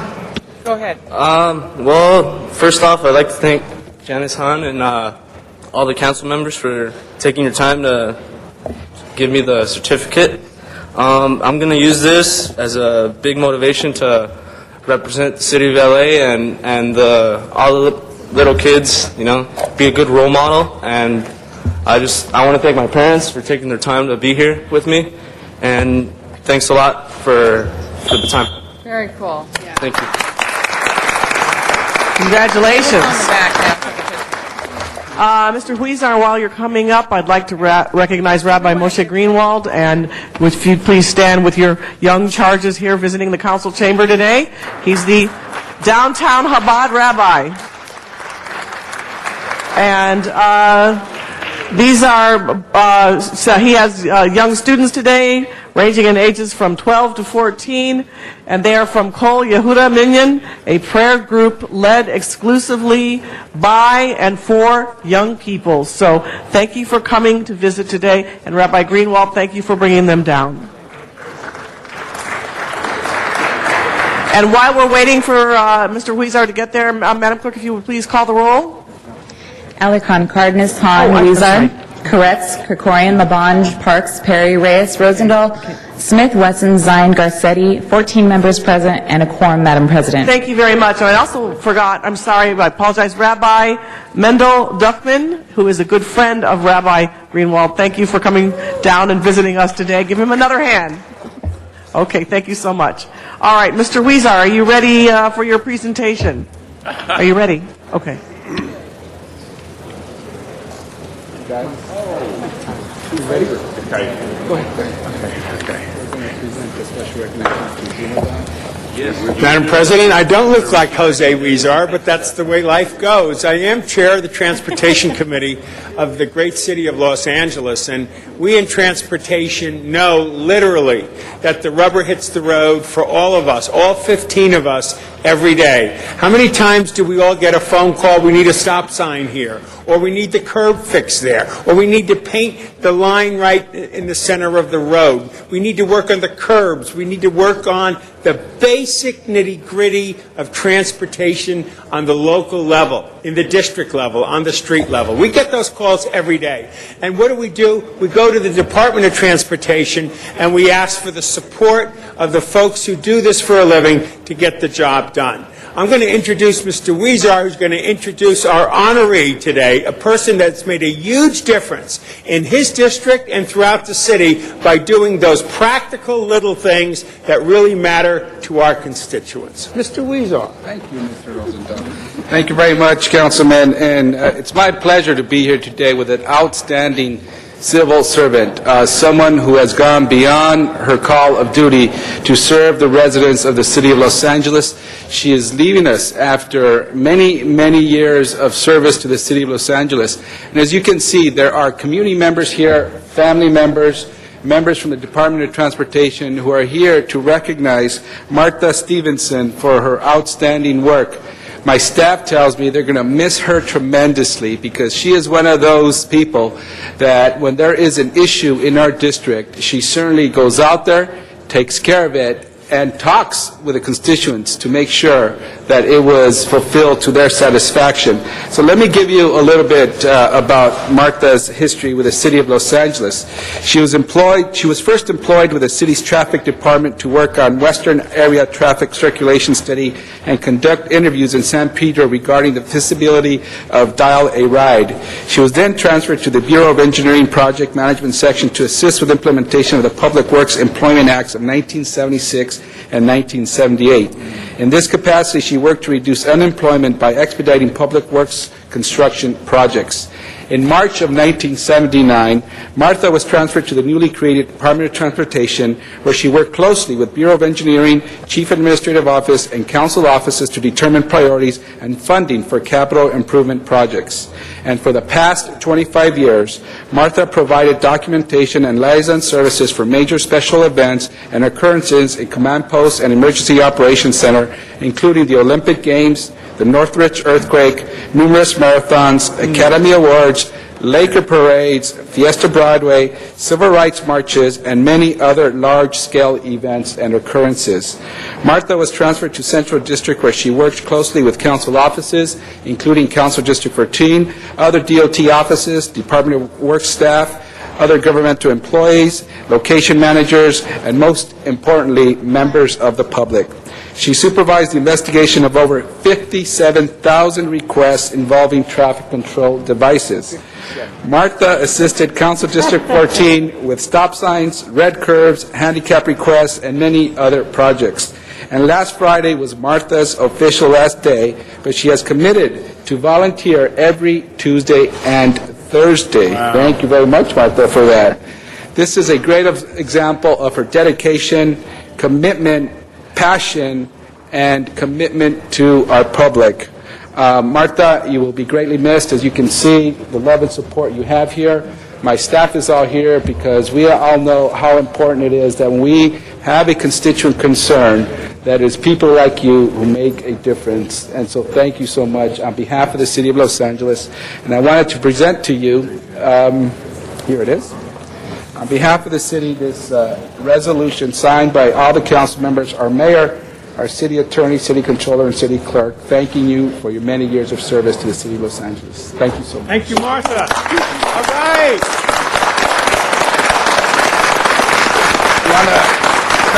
Mr. Labange. Mr. Labange. Thank you very much. And Martha, congratulations as you get your picture taken there. I also want to salute your big brother right behind you as well. Ladies and gentlemen, Jerry Gateway, former head of water for Water and Power. Give Jerry a big shout out right there, Jerry. And Jose, in former times, Central Traffic used to have an office in City Hall East. And it was real easy to get something done. And you would run across the bridge and you go up to the 5th floor, if I think, is that right there, Glenn Agura? 5th floor. They had no signs there. And you'd get right in there and you'd work with the engineer to solve a problem. And I even got a chance, Mr. Weezar, to meet one of your staff members who came in today on a furlough day just because she loved and appreciated what Martha has done. Martha, you're truly exemplified what is great about public employees. There's a number of them behind you. I did mention Glenn and Alan and all the rest of them there, but you're special. Congratulations on your retirement, Martha. Thank you for all the stop signs. Now, if you could just get John Fisher to approve the one on 4th and Plymouth.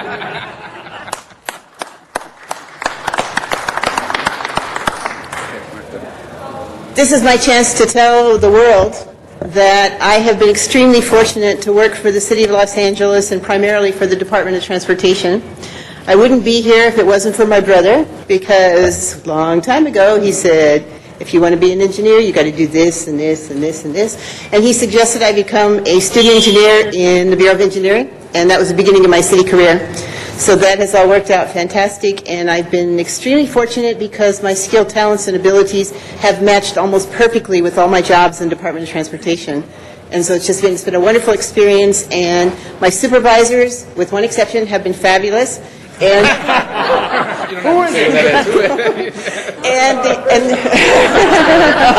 and the employees who have worked for me are the ones who have made my job so easy and so rewarding because we were able to get what we needed to have done. So thank you, City of Los Angeles, and I look forward to continuing to volunteer to help. Thank you. Oh, bless you.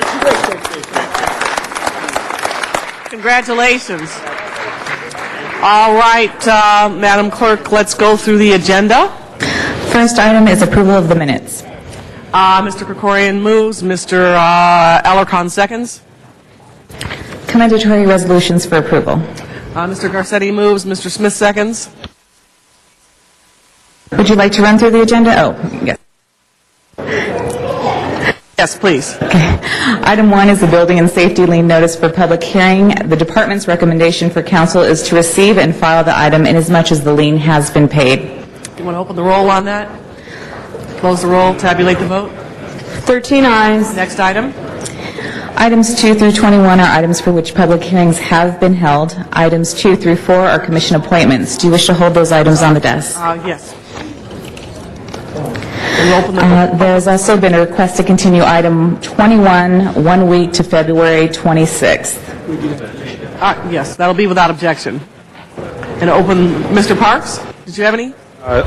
Special on number 14 and also on 17, I just have a verbal amendment that I could give now. All right, let's take that now. That we approve this item, but that we request the city attorney to move forward and create and bring to the council an ordinance that rescinds ordinance number 173137 in order for this recommendation to go forward.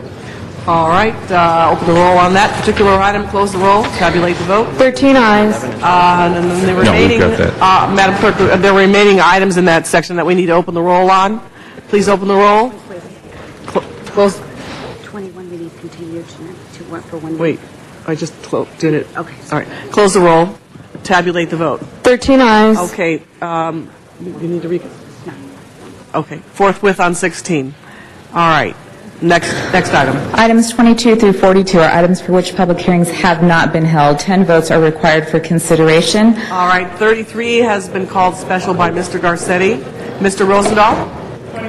22 called special by Mr. Rosendahl. Members, any other specials? please open the roll on the remaining items. Then tell me which items have cards. There are cards on items 23, 26, 31, 34, 35, 37, 38, and 40. All right, and open the roll on the remaining items. Hold on one moment. All right, we can open the roll. Close the roll. Tabulate the vote. 13 ayes. All right, next item. Items 43 and 44 are closed session items. Do you wish to hold those on the desk? Yes, we'll hold those on the desk. Mr. Parks. Madam President, I'd recommend on item 44, because it is a settlement in the favor of the City of L.A., in which we're receiving $75,000 in a settlement with one of our cable companies, that we handle that in closed session. There's no issues that are outstanding.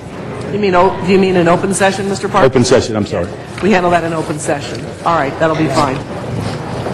Is that fine? All right, great. Okay, members, any other specials? All right, open the roll on the remaining items. Close the roll. Tabulate the vote. 13 ayes. Next item. That takes council back to public comment or items called special. Before we take public comment, there's been a request to take a commission appointment out of order by Mr. Rosendahl. Can we have Mr. Rosendahl present the appointee to the Transportation Commission? Mr. Smith? We should take all. All right, let's do 33 first. Thank you. We'll go ahead and do 33 first. We do every reward motion with the family here, if that's okay with folks. And have folks come forward. Thank you very much, Madam President. Last year in August, in 2009, Los Angeles Police Department officers responded to a radio call regarding a screaming woman. When they arrived at Paulina Ibarra's apartment, they found her on the floor, stabbed to death. Her devastating and tragic murder must not go unsolved, and we have representatives from the police department and friends and family of Paulina that is here today. The person responsible for this horrific crime remains a threat to the safety of the people of Los Angeles. The Los Angeles Police Department works extremely diligently on this case, and they've identified a suspect, Jesus Catalan, and forensic analysis of the crime scene revealed DNA evidence proving he was present at the time of Paulina's murder. Based upon this determination, other physical evidence and witness statements, an arrest warrant alleging a single count of murder was obtained for Mr. Catalan. Detectives have released information to the public. The case has also been profiled on America's Most Wanted, and there are indications that Mr. Catalan is still in the Los Angeles area, and detectives hope that a monetary reward will compel the public to provide more information necessary to resolve this case and capture the suspect. Therefore, I'm bringing before you a reward motion for $50,000 for information leading to the capture of the suspect, Jesus Catalan, who also goes by Brian Nanes or Luis Santiago. The family will have a chance to speak for themselves, but I just wanted to say, as the representative of the area, that the loss of Paulina Ibarra is a loss of their child, their sibling, a loved one who deserved an opportunity to live out their dreams. Paulina was transgendered, and I know that this tragedy has also been of great interest and concern to the transgendered community. And we thank them for the support that they have shown to the family and getting to the bottom of this case as well. So we implore anyone who may have knowledge of the whereabouts of Jesus Catalan to come forward so the family can have a measure of peace, so that friends can have a measure of peace, so the transgendered community and the residential community in the 13th Council District can feel safe again. And I'd like to introduce Lieutenant Wes Burmester, who's from Rampart Detective Division, to say a few words about the case as well, and then Maria Bueno, the victim's sister as well. Lieutenant? Thank you, esteemed council members. My name is Wes Burmester. I'm a lieutenant at Rampart Detective Division, the assistant commanding officer. We've made tremendous strides with the LGBT community, for starters, as a result of this unfortunate incident, and then we are going to continue to move forward with that relationship without naming any person specifically. Everybody has played a great role in furthering the relationship that in the past has been fractured, but we are going to use this unfortunate incident again to learn from our past and then move forward. We are one phone call away, we feel, from bringing Jesus Catalan into custody. We are convinced that he acted alone, and if anything, we would like to speak with him, of course, to ascertain the degree of his involvement.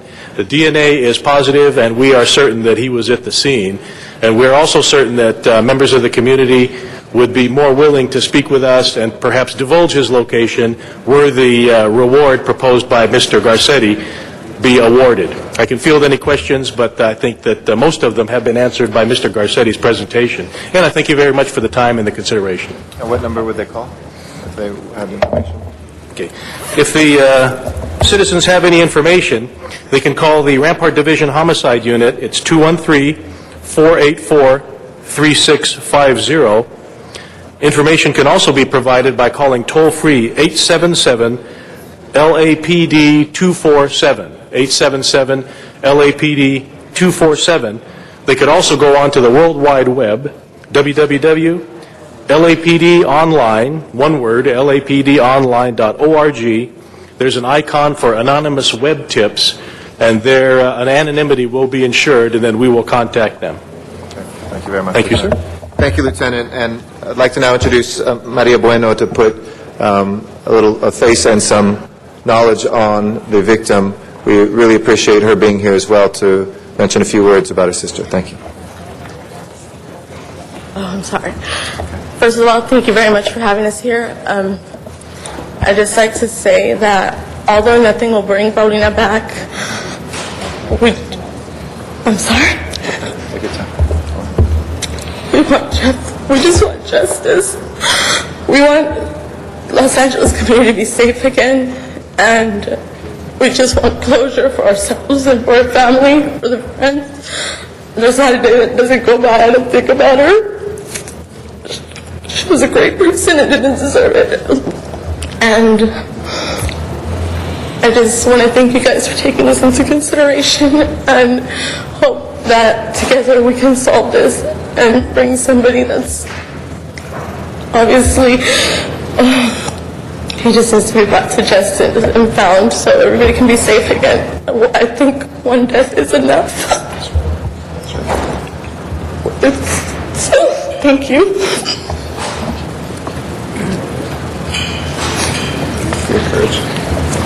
Thank you very much, Madam President. I ask for your unanimous support.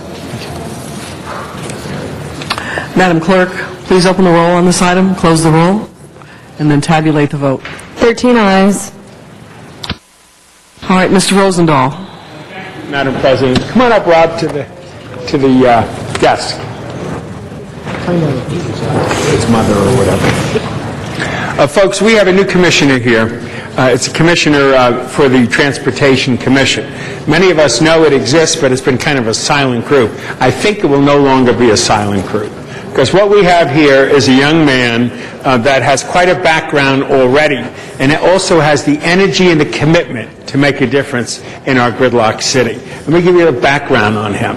He's an entrepreneur, he's a writer, he's a political activist, he's a nonprofit founder, and a public speaker. I'm going to look forward to your public speaking in a minute. Prior to becoming an entrepreneur and a founder of Fred Gifts Incorporated, the world's first virtual commercial application network, where you're the CEO, and you've been texting over there, and I know you got folks outside of the room that you're talking to.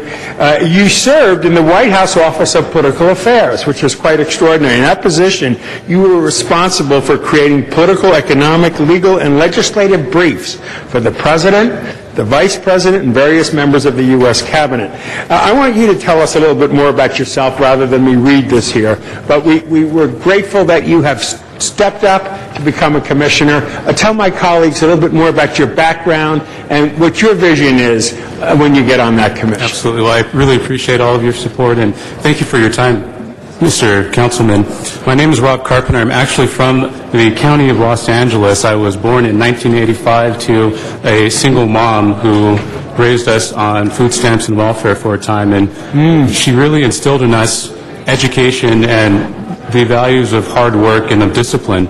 And I've been able to take those things and apply them to my professional pursuits and my personal pursuits. I went to Claremont McKenna College, where I majored in government and political science and history. And from that time, I've been able to really catch a lot of breaks in terms of where I could see myself helping other people. Specifically, I worked for the governor of California.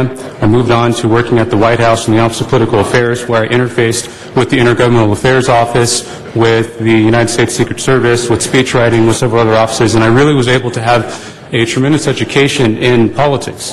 After that time, I worked for a former U.S. House Speaker as a ghostwriter for his New York Times bestselling book, Winning the Future. But it was really at the time that I felt that I wanted to be out on my own, so I founded FriendGifter Inc., which, as you said, is the world's first virtual commercial app network. And what that means is we've partnered with over 135 companies like Gap, Starbucks, Macy's, Sephora, etc., to actually sell their real purchasable products through social networking sites like Facebook and MySpace, as well as through your mobile phone like iPhone, BlackBerry, etc. So we're actually commercializing social media and mobile phones for the first time, and we're the only ones in that space. Wow. My specific interest and connection to transportation is from a group that I founded called Building LA's Future, and we were actually more of a macro LA County-specific group which helped organize a coalition of social media support, of grassroots support, and of media support for the Measure R campaign. And so I'm just thrilled to be here, and I look forward to taking any questions that you might have. And we thank you on the Measure R. As we all know, it's now in play. We hope to create an infrastructure bank in Washington so we can borrow off of that, so we can accelerate all the projects over the next 10 years so that we can get a network that is necessary. So what do you see as your role on the Transportation Commission? Well, I think first and foremost, the Transportation Commission has to become relevant again. In the last several years, folks don't really know that it exists. It hasn't done anything. It doesn't meet.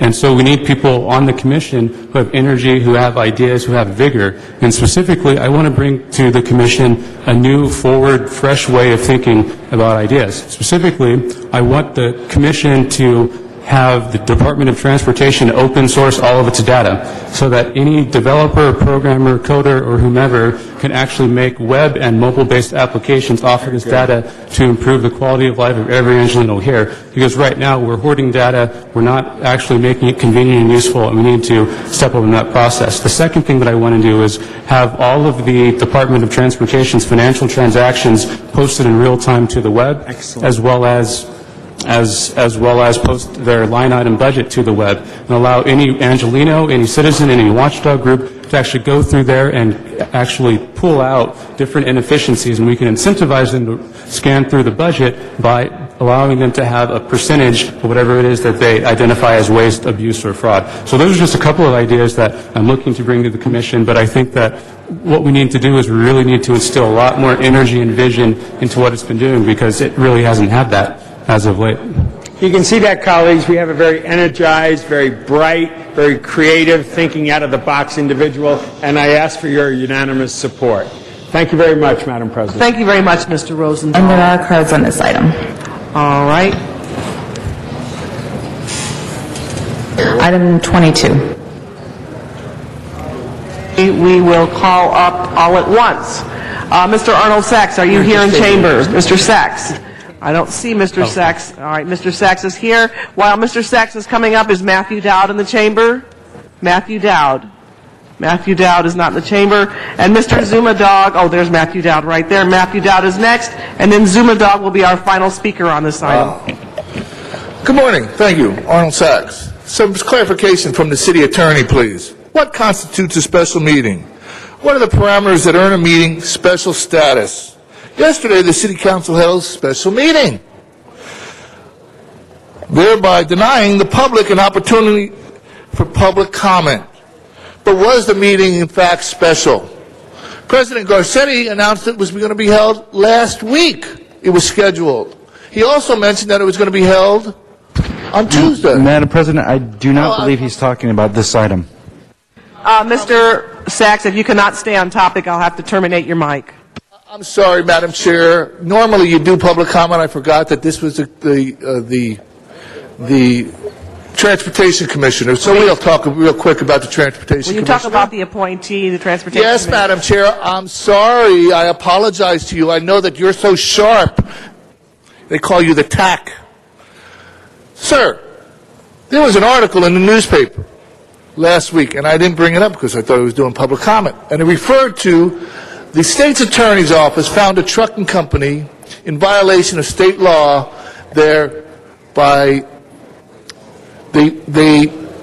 misrepresented their employee status as contract workers, as subcontractors, and the state's attorney's office found them in violation.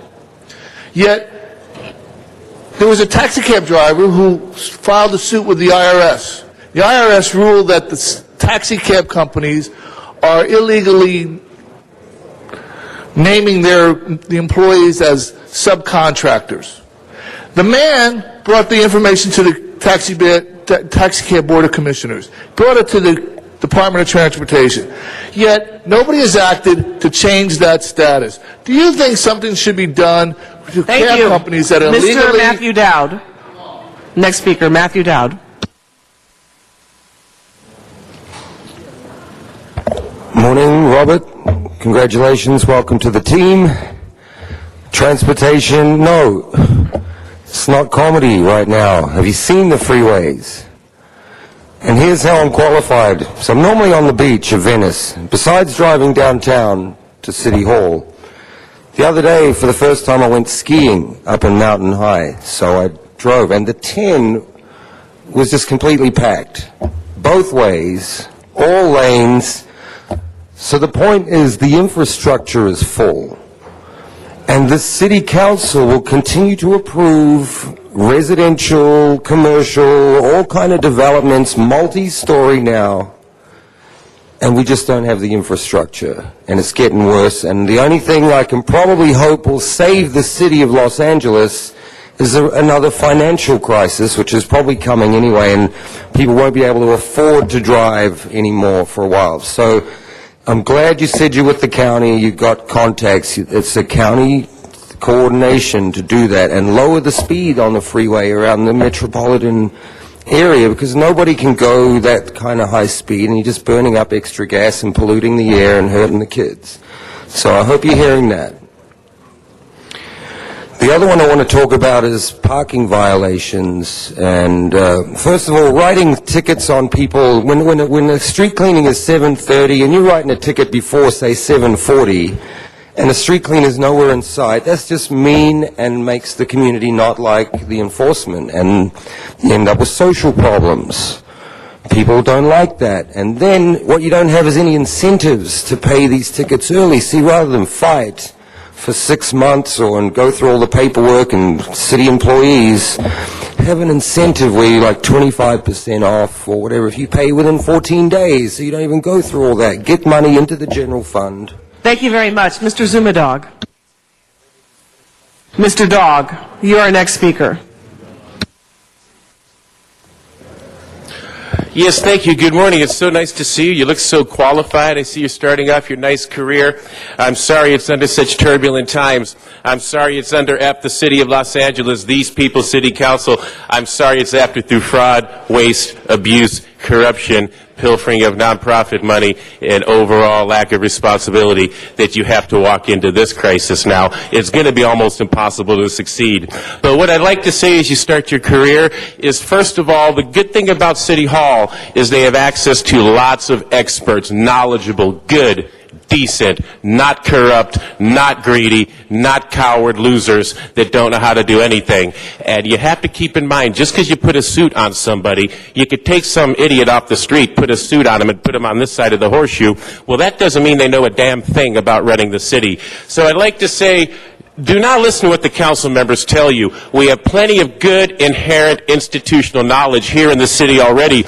All the people that work here have the answers. Then what happens is these do-nothing dummies call these fine, great, smart experts up here with all the knowledge right in this table and chair you're sitting at, and then they don't listen. Then they do it their way. Then they don't just effing feel like doing it. It's like if they had Warren Buffett in here, well, they wouldn't listen. They have all the top experts, all the top knowledge, and I'm here to say I've talked to so many good, decent people. They say, I don't know if you know who I am. My name's Zumadog. I'm a local legend, living icon, prophetic genius of historic proportions that has predicted with complete accuracy and specificity this exact situation we're in. So I'd like to say the reason I look good every day is because I come here and speak to the fine, good, decent people. They're sitting here in this row, they're sitting back here, and then there's one good council member you can talk to about the budget. Bernard Parks. Okay, but the rest do not listen to, and listen to the good, decent people here. And I'd like to say, Dr. Deming, quality and productivity. Have a successful career. Thank you very much, Mr. Alarcon. Pardon me? Thanks, sir. All right, thank you. I guess to take me off the board. All right, well, congratulations to you, and I hope that you'll keep in mind the need to work on bicycle cyclist issues also as part of the citywide commission. Madam Clerk, if you would please open the roll, close the roll, tabulate the vote. 13 ayes. All right, congratulations. Next item will be item number 2. Item number 2. Item 2 is a commission appointment.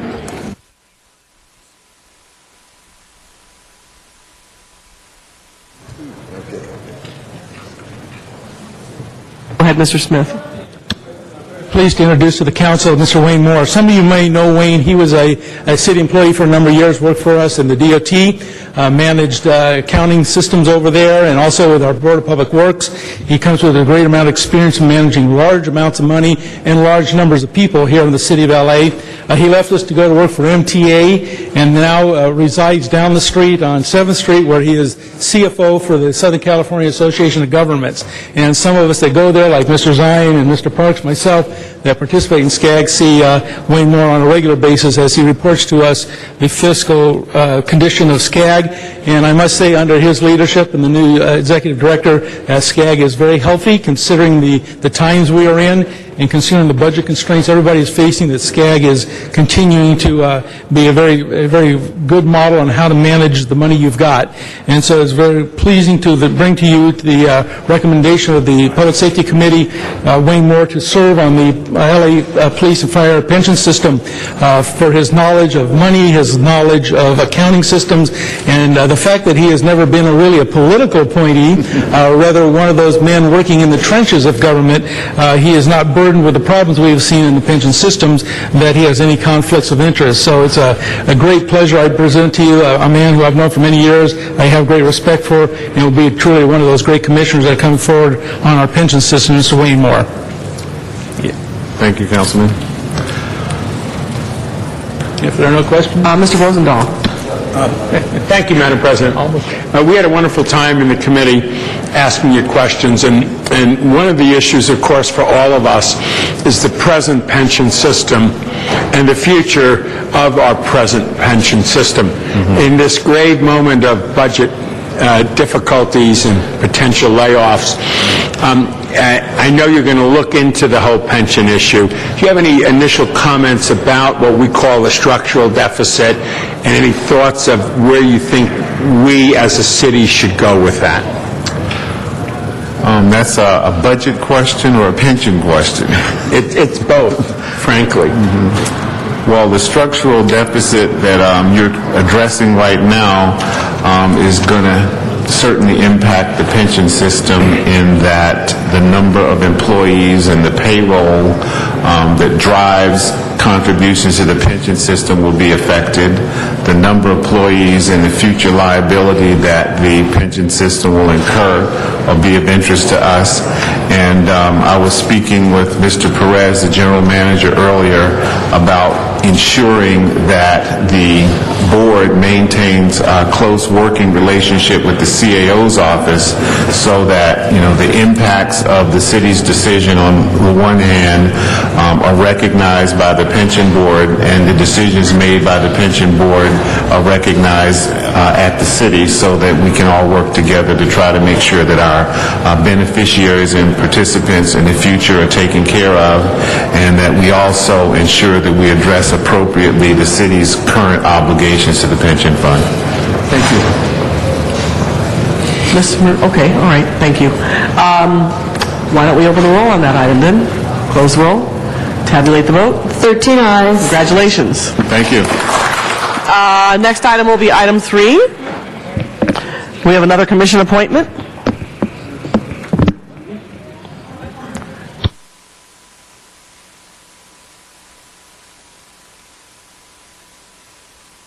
Madam Clerk, would you read this item into the record? This is a commission appointment. Mr. Ted Bardakey to the Green Retrofit Development Advisory Council. Mr. Labange. In the guise of Mr. Garcetti. Thank you very much. Mr. Labange has kindly rented out at a very reasonable rate his microphone today. Council members, today we have before us also a great nominee as well that I hope that you will see through as well. Ted Bardakey, who's here as well, is the second of two nominations that we have for the Green Retrofit Development Advisory Council. Jason Elias, also from SEIU 721, is doing stuff, and he's the Green Urbanism Senior Program Associate at Global Green.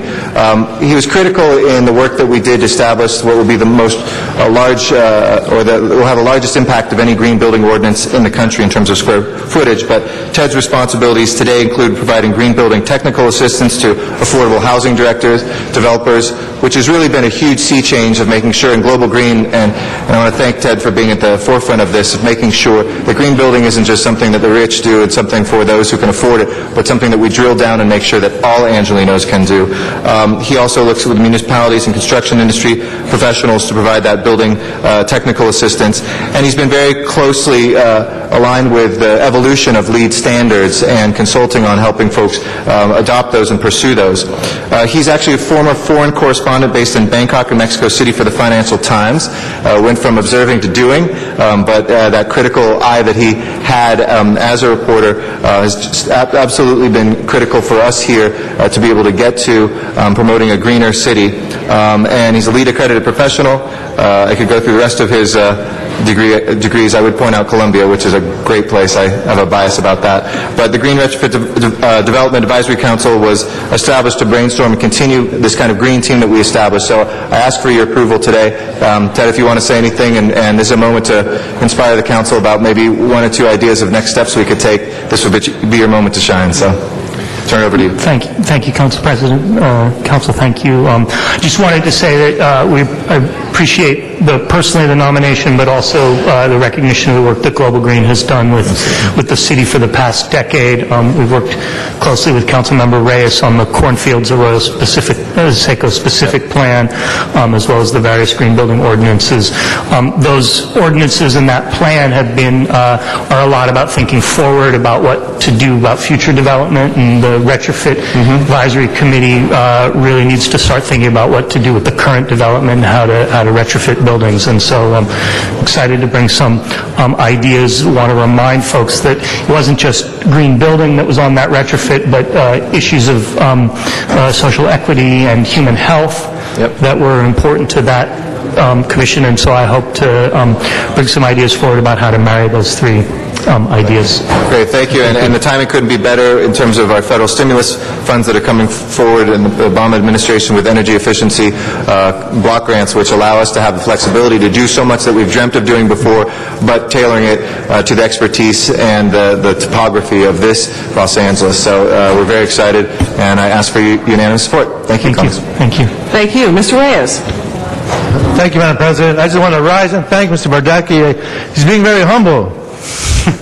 I believe the 400 acres that are within the specific plan has been reviewed, and we are entitling a whole new area that literally breaks down how we traditionally look at urban design and land and space, and creating whole new relationships from the most basic elements like the width of sidewalks, the nature of the curbs, the type of buildings, what we do with our rooftops, the incentives for investment in areas that have been overlooked for many, many years.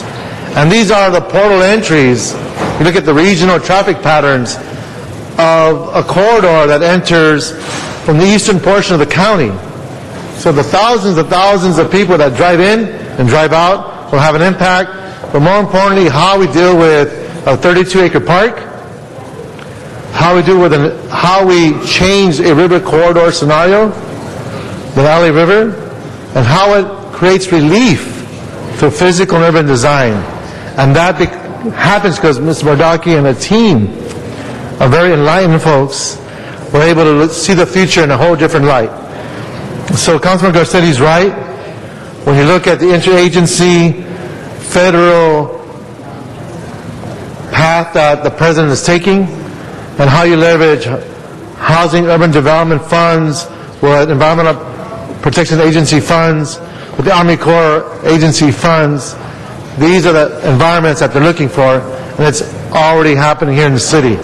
Now it's a matter of how we compete nationally for these grants and physically change how we behave as a city. So thank you, sir, for your hard work. I look forward to working with you in this role, and we're hoping in the next 2 to 3 months the Royal Seco specific plan will be in place, and then we can begin to see that change. So thank you, sir. Yeah, thank you for all the support that you've given to that specific plan effort. It's been a real joy to work on. Thank you. Mr. Cardenas. Thank you very much for offering your service to the people of Los Angeles, and on this issue, to benefit the whole world when you really get right down to it. We're a large city. We emit a lot of good things and bad things out of this city, just like any community. But when you're a big city, you just have more of it. Yeah. So it's really important that we harness this responsibility and do well with it. We have a lot of facilities that should be retrofitted, should have been done a long time ago. As Council President Garcetti mentioned, thank God that there's an opportunity when it comes to these federal dollars for us to do it much quicker, and which means the benefit comes quicker as well. I just want to let you know that I don't think you and I have talked or met before, but I just want to let you know that I'm more than happy to work with you and assist in any way. I'm a former state legislator. I was in the Utilities and Commerce Committee the time that I was there. One of the things that occurred that I want to share with you is I was one of the legislators that defended the municipal water and power districts in the state of California from having to be mandated on a renewable portfolio standard. We were able to convince our colleagues that they should be able to do that locally, local control. However, coincidentally, I didn't know I was going to end up on the City Council. I ended up chairing the committee overseeing the Department of Water and Power. And with a big smile on my face, one day I said, well, tell us about your RPS, your Renewable Portfolio Standard. This is years after we had debated that, and Department of Water and Power told us legislators that they were going to do so. And years later, I'm sitting here with a smile on my face and say, tell us about your Renewable Portfolio Standard. They say, we don't have one. And then what I found was that the rhetoric was high over the years, yet the actions were low. So you have a tremendous task before you. And I just want to let you know that many of us understand how difficult it can be. Things don't happen overnight. However, some things should happen in due time, but some things don't. And what it takes is people to be dedicated, people to be focused, and people to stay on top of the issue. So in my opinion, that's one of the main tasks for this commission, and that's one of the things that I believe that you need all the support that we should be rendering to you. I just want to let you know, from me, I'm more than happy to continue to support these efforts and also make sure that the rhetoric turns into action. Thank you very much. Thank you, Councilmember Cardenas. I do want to say that things happen in time. There is a real urgency on this issue now because of the federal dollars that will be available, need to be allocated and spent by 2011, or they get recaptured by the Department of Energy. And we know with what's going on in Washington right now that anything that gets recaptured is not going back out. So we need to get to work on it. So thank you very much. Yeah. All right, there's no further speakers in the queue. Madam Clerk, if you would open the roll on this item. Close the roll, tabulate the vote. 14 ayes. Congratulations. Thank you very much. Next item. Item 4 is an appointment of Ms. Gail Kennard to the Cultural Heritage Commission. All right. So item number 4 before us, Cultural Heritage Commission. Mr. Reyes. Thank you, Madam President. First, I want to welcome Ms. Kennard to the council. I've had the pleasure of meeting with her and reviewed her candidacy. I want to thank Mayor Villaraigosa for appointing. And colleagues, we rarely have there are so many different treasures in the city. And when you look at history, you need to consider the legacy that Mr. Robert Kennard, Gail's father, left behind. He is KDG, which you are now the CEO? Yes.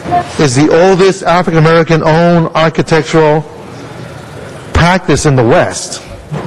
And the focus there has been public buildings, education, transportation, recreation, and multi-unit housing.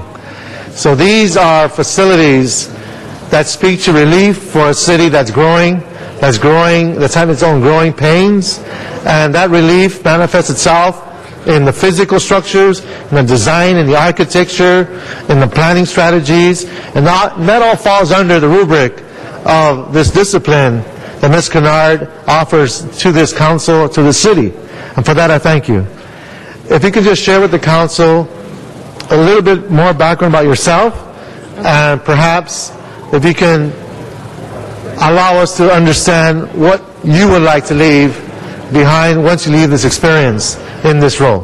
Thank you. Okay, I'm a lifelong Angelino, and I think I bring to the table my background in architecture and also the intersection between the previous commissioner from the green building issue on retrofit. I believe there's great opportunities now, especially during tight economic times, to look at adaptive reuse of existing buildings and to highlight the I'm sorry, Ms. Kennard, I need to interrupt, but it's hard to hear the speaker. Excuse me. There are many conversations going on. Yeah. It's hard to respect our speaker. Thank you. If I could ask everybody on the sides to take their conversations into the back hallway while we are in session, that would really be helpful.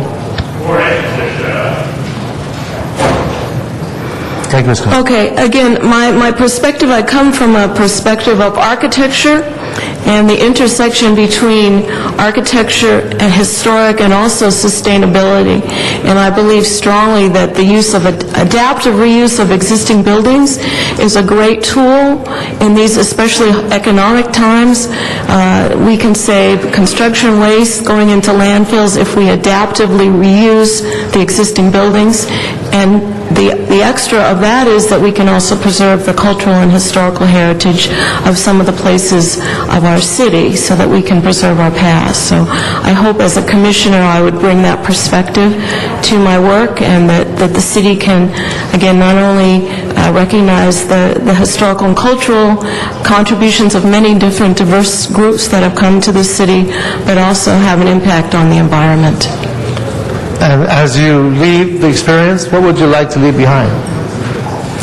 I think that the work of the commission, of the commissioners that have gone before me, have done an excellent job, and I'd like to build on their work. I think there's a great opportunity now to look at some of the great buildings that were done, what they're called mid-century classics, buildings that were built in the 50s and 60s that are at risk now that we need to look at preserving.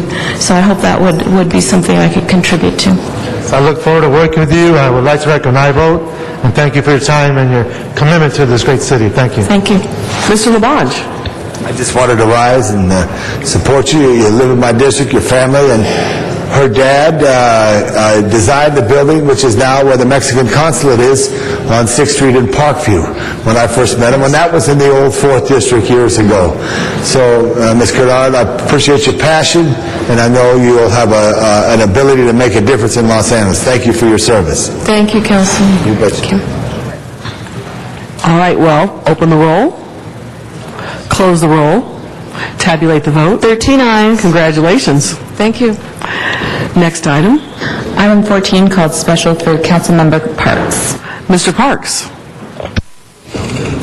That's 14. Thank you, Madam Chair. I would just like to add a verbal amendment to the report.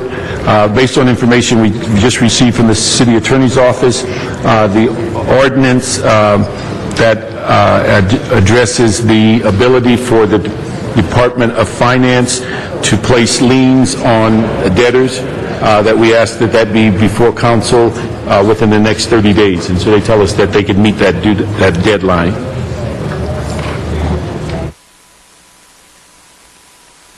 All right, Madam Clerk, please open the roll, close the roll, tabulate the vote. 13 ayes. Next item. Item 23, called special for cards. Mr. Zumadog. Which one?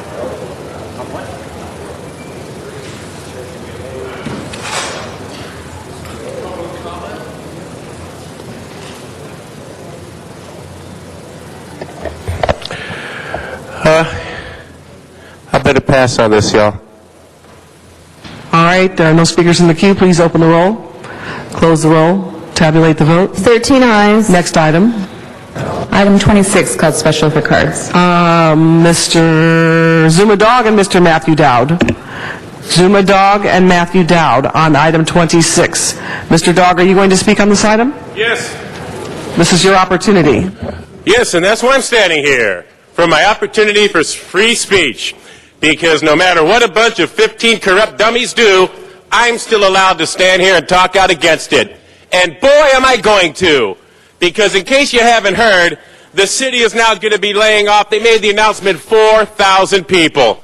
And I'd like to say that was some jack move Jan Perry pulled yesterday when you didn't have Dennis Zine and some other members here. Excuse me, Madam President, he's not talking about this item yet. If you can stay on topic, otherwise I'll have to cut your time. I'm sorry. Okay, well then let's talk about rent escrow and the fact that we have a vindictive, retaliatory city council, and here's why we're going to have so many homeless people on the street. Here's how come you need to call in the National Guard to address the wave of homelessness because of this rent escrow. Because you have lots of apartment building units throughout the city that houses the good, decent people at a low, affordable rate. Well, gee, there's no money to be made in low affordable rates in the city. So what you do is you have your building and safety people go over to these apartment units, and they tack on all kinds of fines and fees. And hey, if you don't pay me kickback money, I'm going to make you shut down at 12 midnight if you're a bar instead of staying open till 2 in the morning. Or, gee, if you don't fix this, if you don't fix that, you tack on the fines and fees until they can no longer comply. Then the property owner, the mom and pop property owner, housing good, decent people, loses the property, and then it's taken over, by people like Richard Morello of Morello Maddox, a name quite familiar to Jan Perry. In case you haven't heard, Union Lofts went bankrupt. 9th and Flower, bankrupt. All of downtown luxury real estate went bankrupt. I'm here to say it's all going to be in REAP, because what Richard Morello did is he took the IPO money and bought homes. He leveraged the company the day before it went public. I'm here to say downtown real estate is bankrupt because Jan Perry did not keep her eye on Richard Morello. Madam, he is not talking about All right, you're these off point, items. Mr. Dog, so I'm going to have to turn your mic off. Okay, thank you. Thank you very much. All right, turn it off. Mr. Dowd.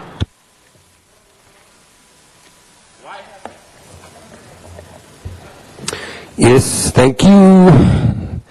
It's good to see this is actually removing properties from the rent escrow account program. So it's always removing them. And there's a lot being removed, so I think it's good. And we're going to approve it, but the fact that there's a lot being removed means there was obviously a lot on there. So the one good thing Ed Reyes did say is if you say something often enough, especially on TV, people will start to believe it. So we got the quality and productivity czar. Zumadog has already been talking about a lot of things in the city, but no, there's going to be more properties because there's less money. I'm going to talk about it in my public comment, but the banks are not lending money to these people to improve their businesses. The Fed just raised interest rates, so things are going to get tougher because the banks are not going to give out any more money. 1 minute. No speakers in the queue. Please open the roll, Madam Clerk. Close the roll. Tabulate the vote. 13 ayes. Next item. Item 31, called special for cards, and I believe there is an amending motion that has been submitted and distributed. All right, Mr. Sachs, please come forward on item 31.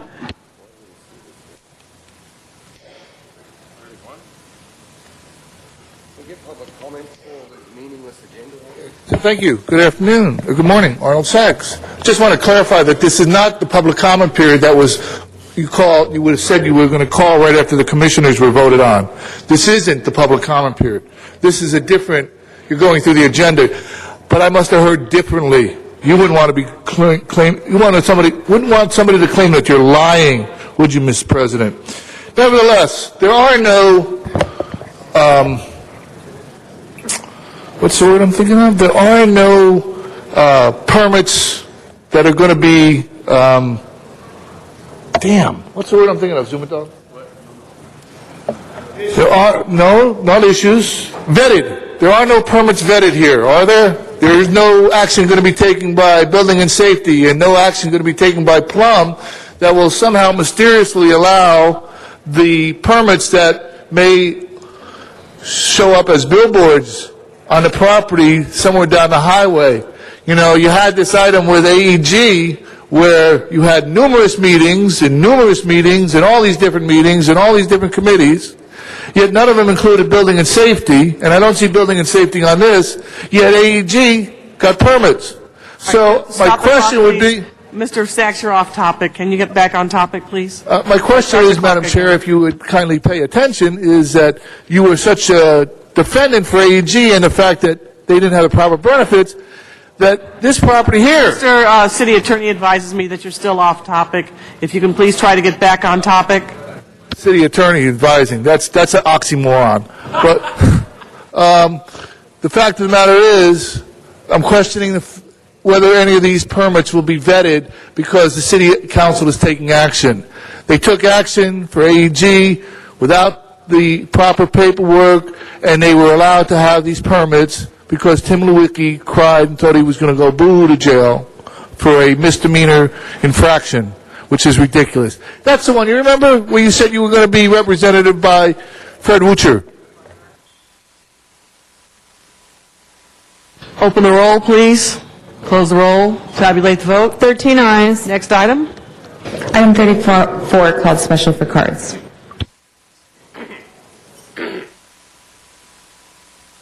All right, Mr. Zumadog.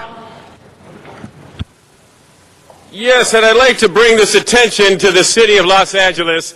First of all, my name's Zumadog, and if you'd like more on this, you can go right now live to zumashow.com, where I stream live on city council meetings, zumashow.com. Now, we're talking about a personal services contract in the 9th District. That's Jan Perry, okay. Oh, really, Jan Perry? Wasn't she just here yesterday making a special motion behind everybody's back saying 4,000 layoffs? And now the next day she wants to spend $75,000 on a personal service contract. Looks like we need to have 4,001 layoffs now.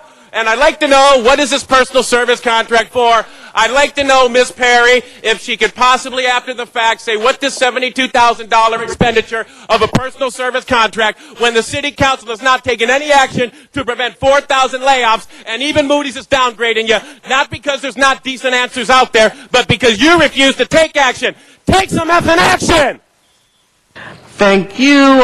Madam Clerk, please open the roll. Close the roll. Tabulate the vote. 13 ayes. Next item. Item 35 called special for cards. Matthew Dowd. How much more time does he have today? All right. Matthew Dowd. Yes, thank you. 1 minute on this one. Same thing, though. Same thing. When there's 4,000 layoffs, all these things we warned you about, you just couldn't listen to anybody. You had to just go ahead and take the city into the toilet that it is now. That's where it's at when you got to sack 4,000 people. So how come Tom LaBonge gets... how come we're authorizing the council member of the 4th District to execute the contract on behalf of the city? Another $25,000? There's another job. So it's exactly the same thing. We talked about it every day. You're so busy trying to be copycats at every other city in the country because you just got no inventiveness or imagination. You go, oh, what's Santa Monica doing? Let's go copy them and lose all our pension money too. Madam Clerk, that's the end of our public comment cards. Open the roll, please. Close the roll. Tabulate the vote. 13 ayes. Next item. Item 37 called special for cards.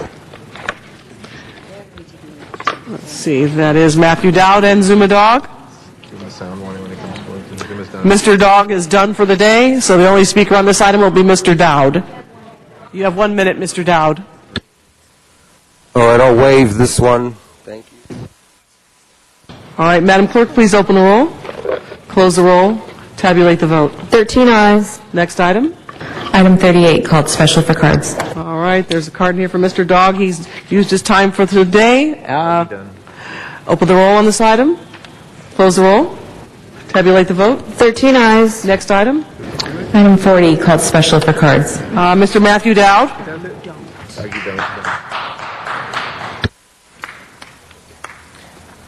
All right, can I just check with the city attorney? I think I've only got 1 minute left, so I'll just, to save the city some time calling me, I'd prefer to use it on item 42. Thank you.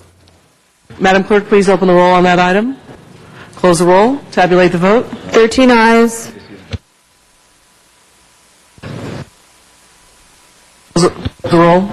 Okay, you tabulated the vote. All right, next item.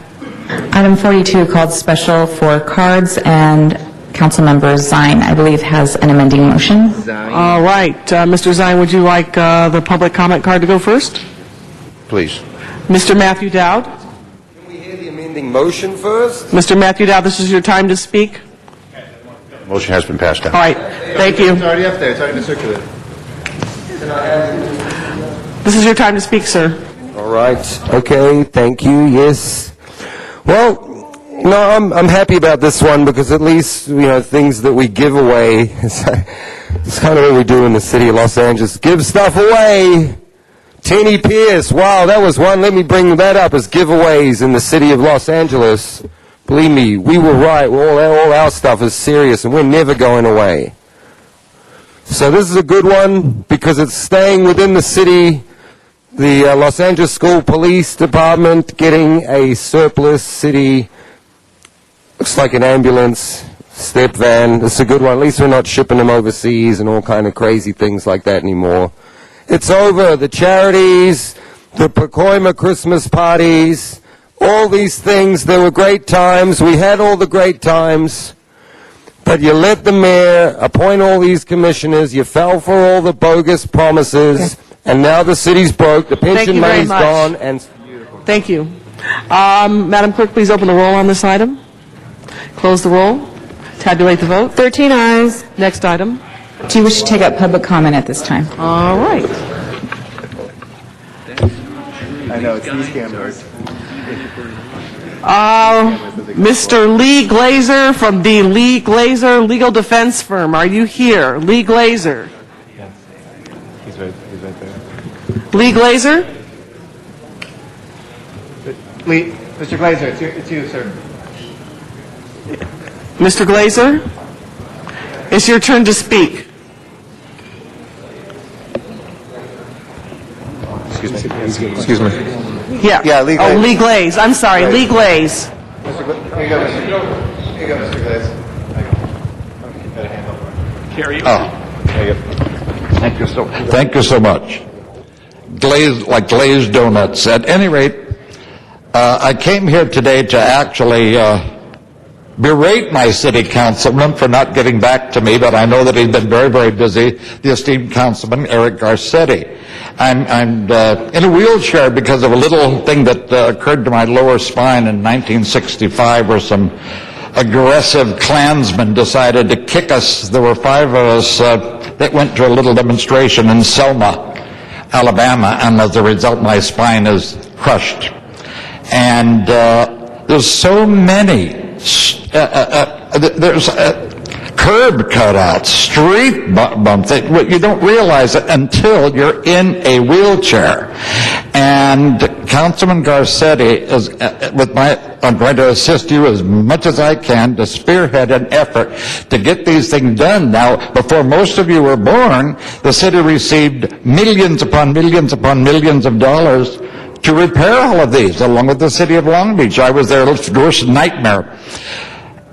It was supposed to have been done by 1995. It's a tad late. So at any rate, I'd like to see that these are done, and I know that I'm going to work very closely with my councilman and look for one of my wheelchairs was totally damaged. I put in a claim with the city. This one, we even popped a wheel. It's a loaner because of some disrepair. So these have to be taken care of. And I thank you so much. Thank you. Arnold Sachs. And while Mr. Sachs is coming up, Phyllis Dougherty. Phyllis, if you want to come up while Mr. Sachs is getting his stuff together, you can come up and speak first.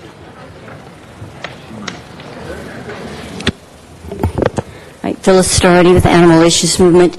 Yesterday, prior to you deciding that we were going to have a layoff of 4,000 employees, I received an email from the mayor's office, me and I suppose a few thousand of his other closest friends, asking him to help him find a general manager for animal services.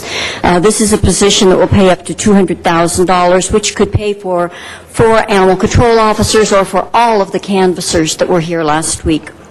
So the position does not require any financial ability, any law enforcement or animal control experience. It only requires a California driver's license. And we're asking the public, as well as the committee that was formed, all of whom have no experience in animal control, to decide who should be selected. We have 2 general managers at the head of this department right now, both of whom make approximately $200,000 apiece, and they are actually doing their best to move this department forward, and they're doing a pretty good job. This department only contains 350 employees. We will now have $600,000 worth of just top management level to supposedly manage it, and yet we haven't had much success in the past. The Daily News said yesterday that the City Council must influence the investors with your leadership and financial management ability.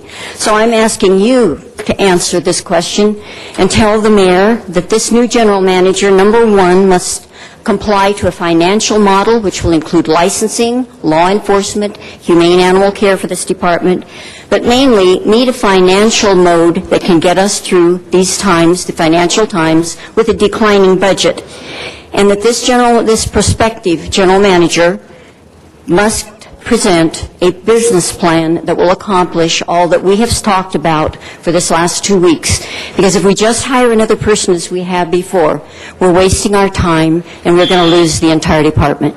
Thank you. Mr. Sachs. Yes, thank you. Good morning. Arnold Sachs. Thank you for allowing us to have public comment right after and this was on the record, I take it, right after the commissioners were appointed, as you mentioned in your beginning of the meeting speech, Madam Chair. But this is right after the commissioners were appointed. What's great about City Council is when you act on something, you close the books. It's really a wonderful process. On Wednesday, you had 3 individuals here, Patty Huber, Maggie Whalen, and Phyllis Lyons. Patty Huber from the City Attorney's Office, and the other 2 ladies from the Personnel Department. And you were discussing management hiring process, the process about how new individuals would be hired if they were going to be hired. Councilman Labange was asking questions. Councilman Garcetti said no hiring without funding. He clarified that. So let me see. Just 3 weeks ago, you had a problem with some DNA technicians that weren't hired, even though the funding was available, even though the council okayed it. The people from the managing hiring process said, when people ask for new employees, we have a system we go through. We do this, we have a checklist, we do that, we have a checklist, we go back to the department, and we discuss to make sure there's funding. So what happened with these technicians? Now, the funding has been outsourced, so we're going to get less money for the bang for the buck. Another official deal. Yesterday, there was an article about crime going down in L.A. There's 9,900, a little over 9,900 police officers. Yet the new chief says we're hiring to attrition. Yeah, you had 10,000. So why aren't there 10,000 police officers? It's these moments of clarity that really make City Council shine. Mr. Matthew Dowd and Mr. Zumadog. Oh, I'm sorry, have you used up their time? General Public. All right, fine, they can speak. Yes, okay.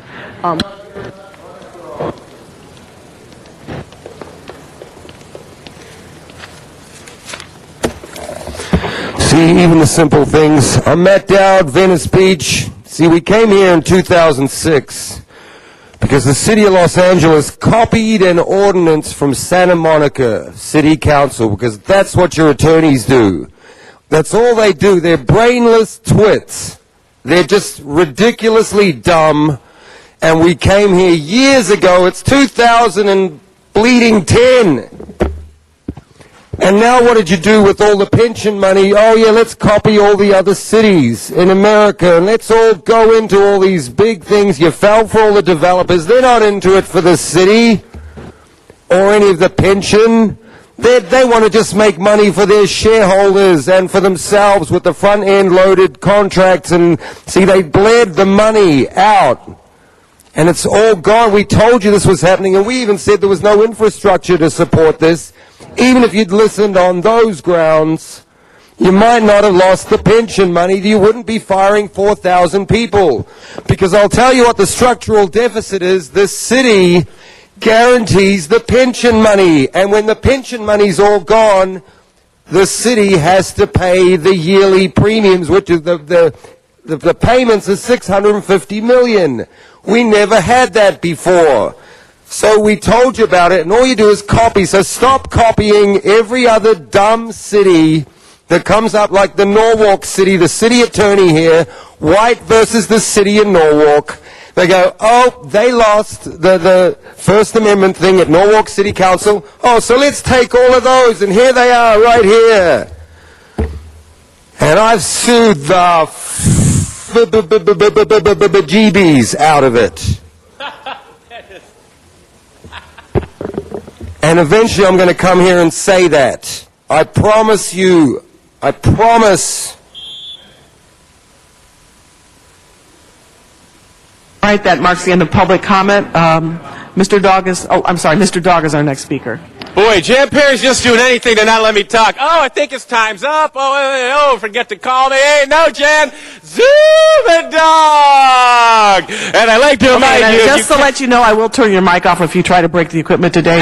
So keep your voice down. Turn it down. Turn it off, please. Turn your voice down, or I'm turning it off. Okay, bye. Turn it off. Goodbye. Thank you. Thank you. Goodbye. You use the profanity. You are excused from the chamber for how long, Mr.? I would like to ask you to remove Mr. Dog. Remove Mr. Dog. Thank you. And he is excused from the chamber for how long, Mr. City Attorney? 30 calendar days. That'll be 30 calendar days. Thank you.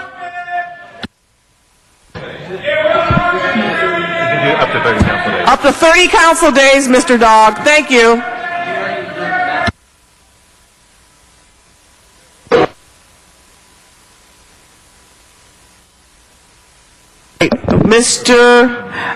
What is the next item, Madam Clerk?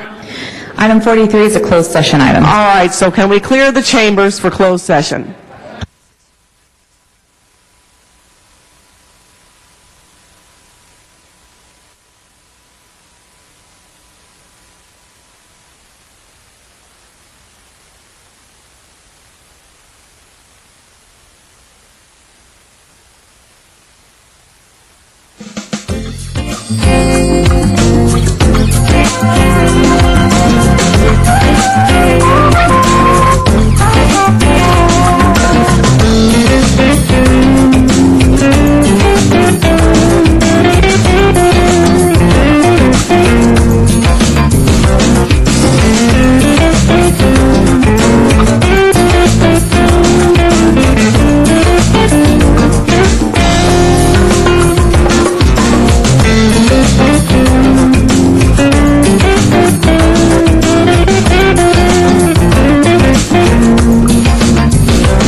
We're back in open session for the item that was before us. Madam Clerk, if you'd like to read through the item.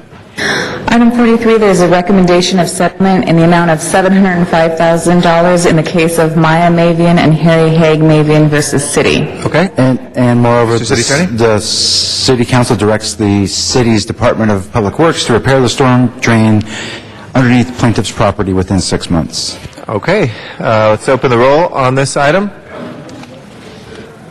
We have the roll open, closed, and please tabulate the vote. 10 ayes, 2 noes. Okay, that reflects the same as our closed session vote. Next order of business, please. The council has motions for posting and referral, Those are posted and referred. and the desk is clear. Any announcements, folks? Ms. Hahn. Thanks, colleagues. I actually introduced a resolution to declare today as George De La Torre Day in the city of Los Angeles. And this afternoon, I'm going to be attending the unveiling of the newly renamed George De La Torre Elementary School in Wilmington. And just wanted to tell you all that George was a treasured member of the Wilmington community who grew up in East Wilmington, attended Banning High, and he was a successful co-owner of Wilmington's own Juanita's Foods, the world's largest manufacturer of menudo and a variety of authentic Mexican food delicacies. Juanita's. Juanita's. Yeah, you know Juanita's. And My grandmother was named Juanita and made menudo every week for us, and so whenever I see that in the market, it would remind me of her. Yes. So George De La Torre, it's a great success. He captured the American dream. He passed away recently. We did it during the memory. But what was great about George and why the school is great that we're naming it after him is he was such a good community member of Wilmington, always gave back. Every time anyone needed anything, George was there. He helped raise money for Banning's new football uniforms, and it's just going to be a great tribute today. We're going to do a proclamation today, but we kind of ran out of time. So I just want everybody to know today is George De La Torre Day in the city of Los Angeles, a man worthy of honor, and this school did right by deciding to rename itself the George De La Torre School in Wilmington. Mr. Rosendahl and then Mr. Labonte. Go ahead, Mr. I'd want to announce that the Los Angeles International Airport North Airfield Safety Study has been completed and released today.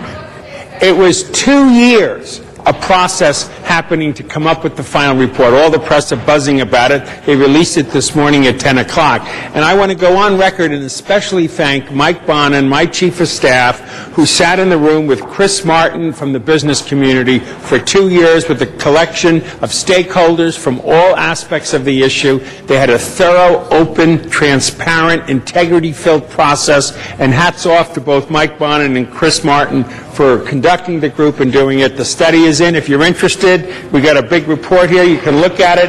And we also have an executive summary, Madam Chair of the committee, the Oversight Committee. It said that the airport is safe. in its present configuration. And it went through a million ways to describe that, but it also talks about what we need to look at in the future with other options. But they did a great job, all the experts that were involved, but especially Mike Bonin and Chris Martin for holding the group together and keeping the community engaged, keeping the airport engaged, the business community, the pilot community, everybody involved in it. 2 years in the making, but a class act report today, Let Madam me say something. But really, the real congratulations goes to Bill Rosendahl, because you had a lot of courage when the initial studies were saying, oh, we may have to move a runway, which was really upsetting local communities. And even after, I think there were 5 other studies, you said, wait a minute, let's have a completely independent, let's have NASA do this study. I went up there, I think you went up there, we watched them do the simulation of airplanes coming in and out of LAX, but you stood firm and said, you know what, wait, let's not panic, let's not feel like this airport is not safe. I want to do another study that has a lot of credibility. Well, so thank you, Madam it was Chair. very surprising that they came out and said, We're our airport's very happy about that. And also I want to thank you because now we have the leadership from the FAA in putting up the status runway lights throughout the entire airport. which you also insisted on. Yes, and also... I'm going to have to jump in. This is becoming a discussion and not a brief announcement. Thank you very much, Madam Chair. You're very kind. Appreciate it. 30 days. And to add to LAX, if you go to LAX, you could go to Nagoya, Japan, which is celebrating our sister city in Nagoya, Japan. Or tomorrow night, you could go to the Conga Room at LA Live at the Club Nokia, for Brazilian Nights. Our sister city of Salvador Bahia is celebrating tomorrow night, LA Live. Public is welcome to come. Thank you, Mr. Reyes. And then Mr. Parks, and then Mr. Labange. Thank you. Welcome everybody again to the Chinatown Parade tomorrow. It'll be in the afternoon, 1 o'clock. It'll be Year of the Tiger. By the way, the East Wind dancers that I had this morning is supported by Waylon Tam, who is an LAPD officer. Does a lot of work, so I want to thank him and the dancers for coming in today. But welcome to the parade. Mr. Parks. Thank you, Mr. President. I'd like to advise the public that on February 23rd, this coming Monday, at Hamilton High School at 2955 South Robertson, the Budget and Finance Committee will be holding its budget meetings on the road for community input. And I want to thank Mr. Koretz for hosting that meeting. And so we look forward to seeing a large crowd to come out and talk about budget priorities. Thank you. Mr. Labange, I think, had an announcement as well. You took it. You took care of it. Any other announcements, colleagues? No other announcements. Do we have any adjourning motions today? Okay, if I could ask everybody to please rise for our adjourning motions. And I'll begin with Mr. Weezer. Thank you, Mr. President. And colleagues, I'd like to adjourn today in memory of Ruben Medrano, a resident of Montebello. Medrano was 50, and he was a 2-time graduate of the University of Southern California, receiving his B.S. in electrical engineering in 1981 and his M.S. in computer science in 1983. A native of Sonora, Mexico, Medrano was awarded a full scholarship to attend his alma mater and never regretted a minute the time he spent at USC. At the age of 27, he became paralyzed from the neck down after a bus accident, but in less than 9 months, he worked to regain enough movement to return to work, and 2 years earlier than anyone had predicted. It's this spirit that made him an inspiration to everyone who crossed his path, said Eugene Santos, friend and chair of the USC MAAA Young Leaders Council, a group Ruben fondly supported. An avid Trojan, he could often be seen at USC sporting events, cheering on his school with a vigor and smile you could not miss. However, it was his involvement with USC's Mexican-American Alumni Association that made him a fixture around campus. He believed in the mission to support Latinos in the pursuit of college education, and that was evident in his monetary commitment to the organization as well as his attendance at almost every event supporting USC MAAA. Ruben was also passionate about his work with Proyecto Pastoral, a nonprofit organization committed to community Building and Change in Boyle Heights. Having spent his undergraduate years living in the Dolores Mission community, home to the largest housing projects west of the Mississippi in the 80s and 90s, Ruben witnessed the transformation of the area since Proyecto Pastoral's inception and sought to contribute to that change. Ruben was an exemplary supporter and advocate for community change. He brought innovative ideas, genuine heart, and an infectious sense of humor to his volunteer work at Proyecto Pastoral. He is going to be greatly missed by all of us at Proyecto Pastoral in the Dolores Mission community, said Fatima Del Mane, Development Director for Proyecto Pastoral. For those who wish to attend, rosary services will be held tonight at 5:45, followed by a public remembrance. Funeral services will be held tomorrow, Saturday, at 11:30 a.m. Both events will take place at Dolores Mission in Boyle Heights. In lieu of flowers, the family has asked their friends to make a donation in his honor to either the USC Mexican American Alumni Association or Proyecto Pastoral. And colleagues, I also ask that we adjourn in memory of Benjamin Kwai. Kwai is a close friend of my staff members, Annette Loera, and his sister Zasmin, who died. He died on Sunday, February 7, 2010, at the early age of 21. Ben was scheduled to graduate from UC Santa Cruz this spring with a dual degree in sociology and history, being eager to attend graduate school to study social work, and he had made the dean's list. Ben was not only dedicated to academics, but was a devoted rugby player at UCSC. Before entering UCSC, he attended Cathedral High School in Los Angeles, where he played football. To say the least, most knew him as a great young man who was respectful, charming, and intellectual. Ben will always be remembered and greatly missed by his close family members, Beverly, Colleen, Big Brother Josh, Mandy, Max, as well as his extended family and countless friends. Thank you. Mr. Alarcon.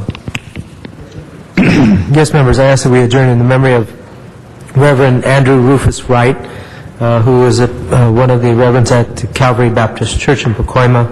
He passed away on Thursday, February 11th, from a heart attack. Reverend Wright was born on January 7th, 1945 in Monroe, Louisiana, to Andrew and Edith Wright. When he was 1 year old, his family moved to Los Angeles. He attended local schools, and while attending Edison Junior High School, he joined the gymnastics team where he became very skilled at aerial tumbling. Following his graduation from Fremont High, he attended East Los Angeles College, and at the age of 19, he joined the United States Air Force. During his time in the Air Force, he became a medic and trained as a surgical technician. In the 1960s, he worked as a surgical technician at Veterans Hospital in West Los Angeles. Shortly thereafter, he began to work at Los Angeles General Hospital. He developed a reputation as a very conscientious and dedicated worker and was often known to volunteer his services in emergency circumstances. During the early 70s, Reverend Wright was about to assist in surgery at the County General Hospital when a devastating earthquake hit. The entire medical staff immediately ran from the room, leaving the patient, who was only breathing by the aid of a machine. Reverend Wright remained behind with the patient and assisted his breathing by manually squeezing the oxygen bag required to keep him alive, thereby saving his life. In the 70s, his experience in Vietnam as a war medic qualified him to become a participant in the pilot physician assistant training program. Upon completion of 4 years training, Reverend Wright graduated with honors, which secured him an internship at King Drew Medical Center, practicing in family and emergency medicine. He continued in the medical field until his retirement in 1998. For the past 25 years, he served as associate minister for Calvary Baptist Church in Pacoima, and in 2000, he became a member of the Foothill Police Division clergy response team, where he would be summoned to comfort families and provide spiritual guidance when a fatality would occur. Reverend Wright is survived by his wife of 33 years, Sheila, his son Andrew, his daughter Andrina, and 2 grandsons. He will truly be missed, and for those who he would have comforted, we hope that they will be consoled without his presence. The celebration of his life will be conducted Saturday, February 20th, tomorrow, 11 a.m. at Calvary Baptist Church in Pacoima. We want to thank Reverend Wright for his tremendous service to the community and to his long-standing support for Calvary Baptist Church. Thank you. Mr. Reyes? Nice man. Colleague, I'd like to adjourn in memory of Francisco Kiko Ceros. He passed away January 8th this year at age 33. Francisco awoke in respiratory arrest and could not be resuscitated. He was born and raised in Lincoln Heights. Francisco went to Lincoln High School, where he graduated in 1995. He's also a graduate of Cal State Los Angeles. A member of the city family, Francisco was a recreation assistant at Lincoln Park for over 10 years, where he organized all of its sports teams. Francisco served as a mentor and coach to many youth in the area. He also served as the director of programs at Hillside Homes for the Children. He is survived by his fiancée, Maureen Munoz, sister Maggie, and brothers Ruben, Danny, Joe, George, and Simon, who preceded him in death. His mother, Fijo Diaz, also has passed away. Sister-in-laws and host of nephews and nieces, 2 stepdaughters, and a stepson. He's also part of the city family. His son-in-law to be of Elias is Al Munoz, who retired from the CRA. His brother-in-law to be would been Corinne Tiliano from the CLA's office, and Molly Munoz from the office of the mayor. May he rest in peace. Thank you. Ms. Perry? I would like to adjourn in memory of Sheila Kerr Hudson, who was 71 years old. She was born in Tuscaloosa, Alabama, to Frank and Betty Kerr, and was the youngest of 5 children. And after attending Hampton University, she moved to Los Angeles in 1957, where she joined McCarthy Memorial Christian Church. Shortly thereafter, she gave birth to daughter Monique and son Derwin. She enjoyed a career at Procter & Gamble and loved sports, especially the Lakers, and even mentored students through sports programs and Girl Scouts. She enjoyed cooking for her family and was famous for her red velvet cake. She wanted everyone to know that she lived a good life. She will be greatly missed and always remembered. Thank you. Any other adjourning motions? If not, Madam Clerk, will you please call the roll?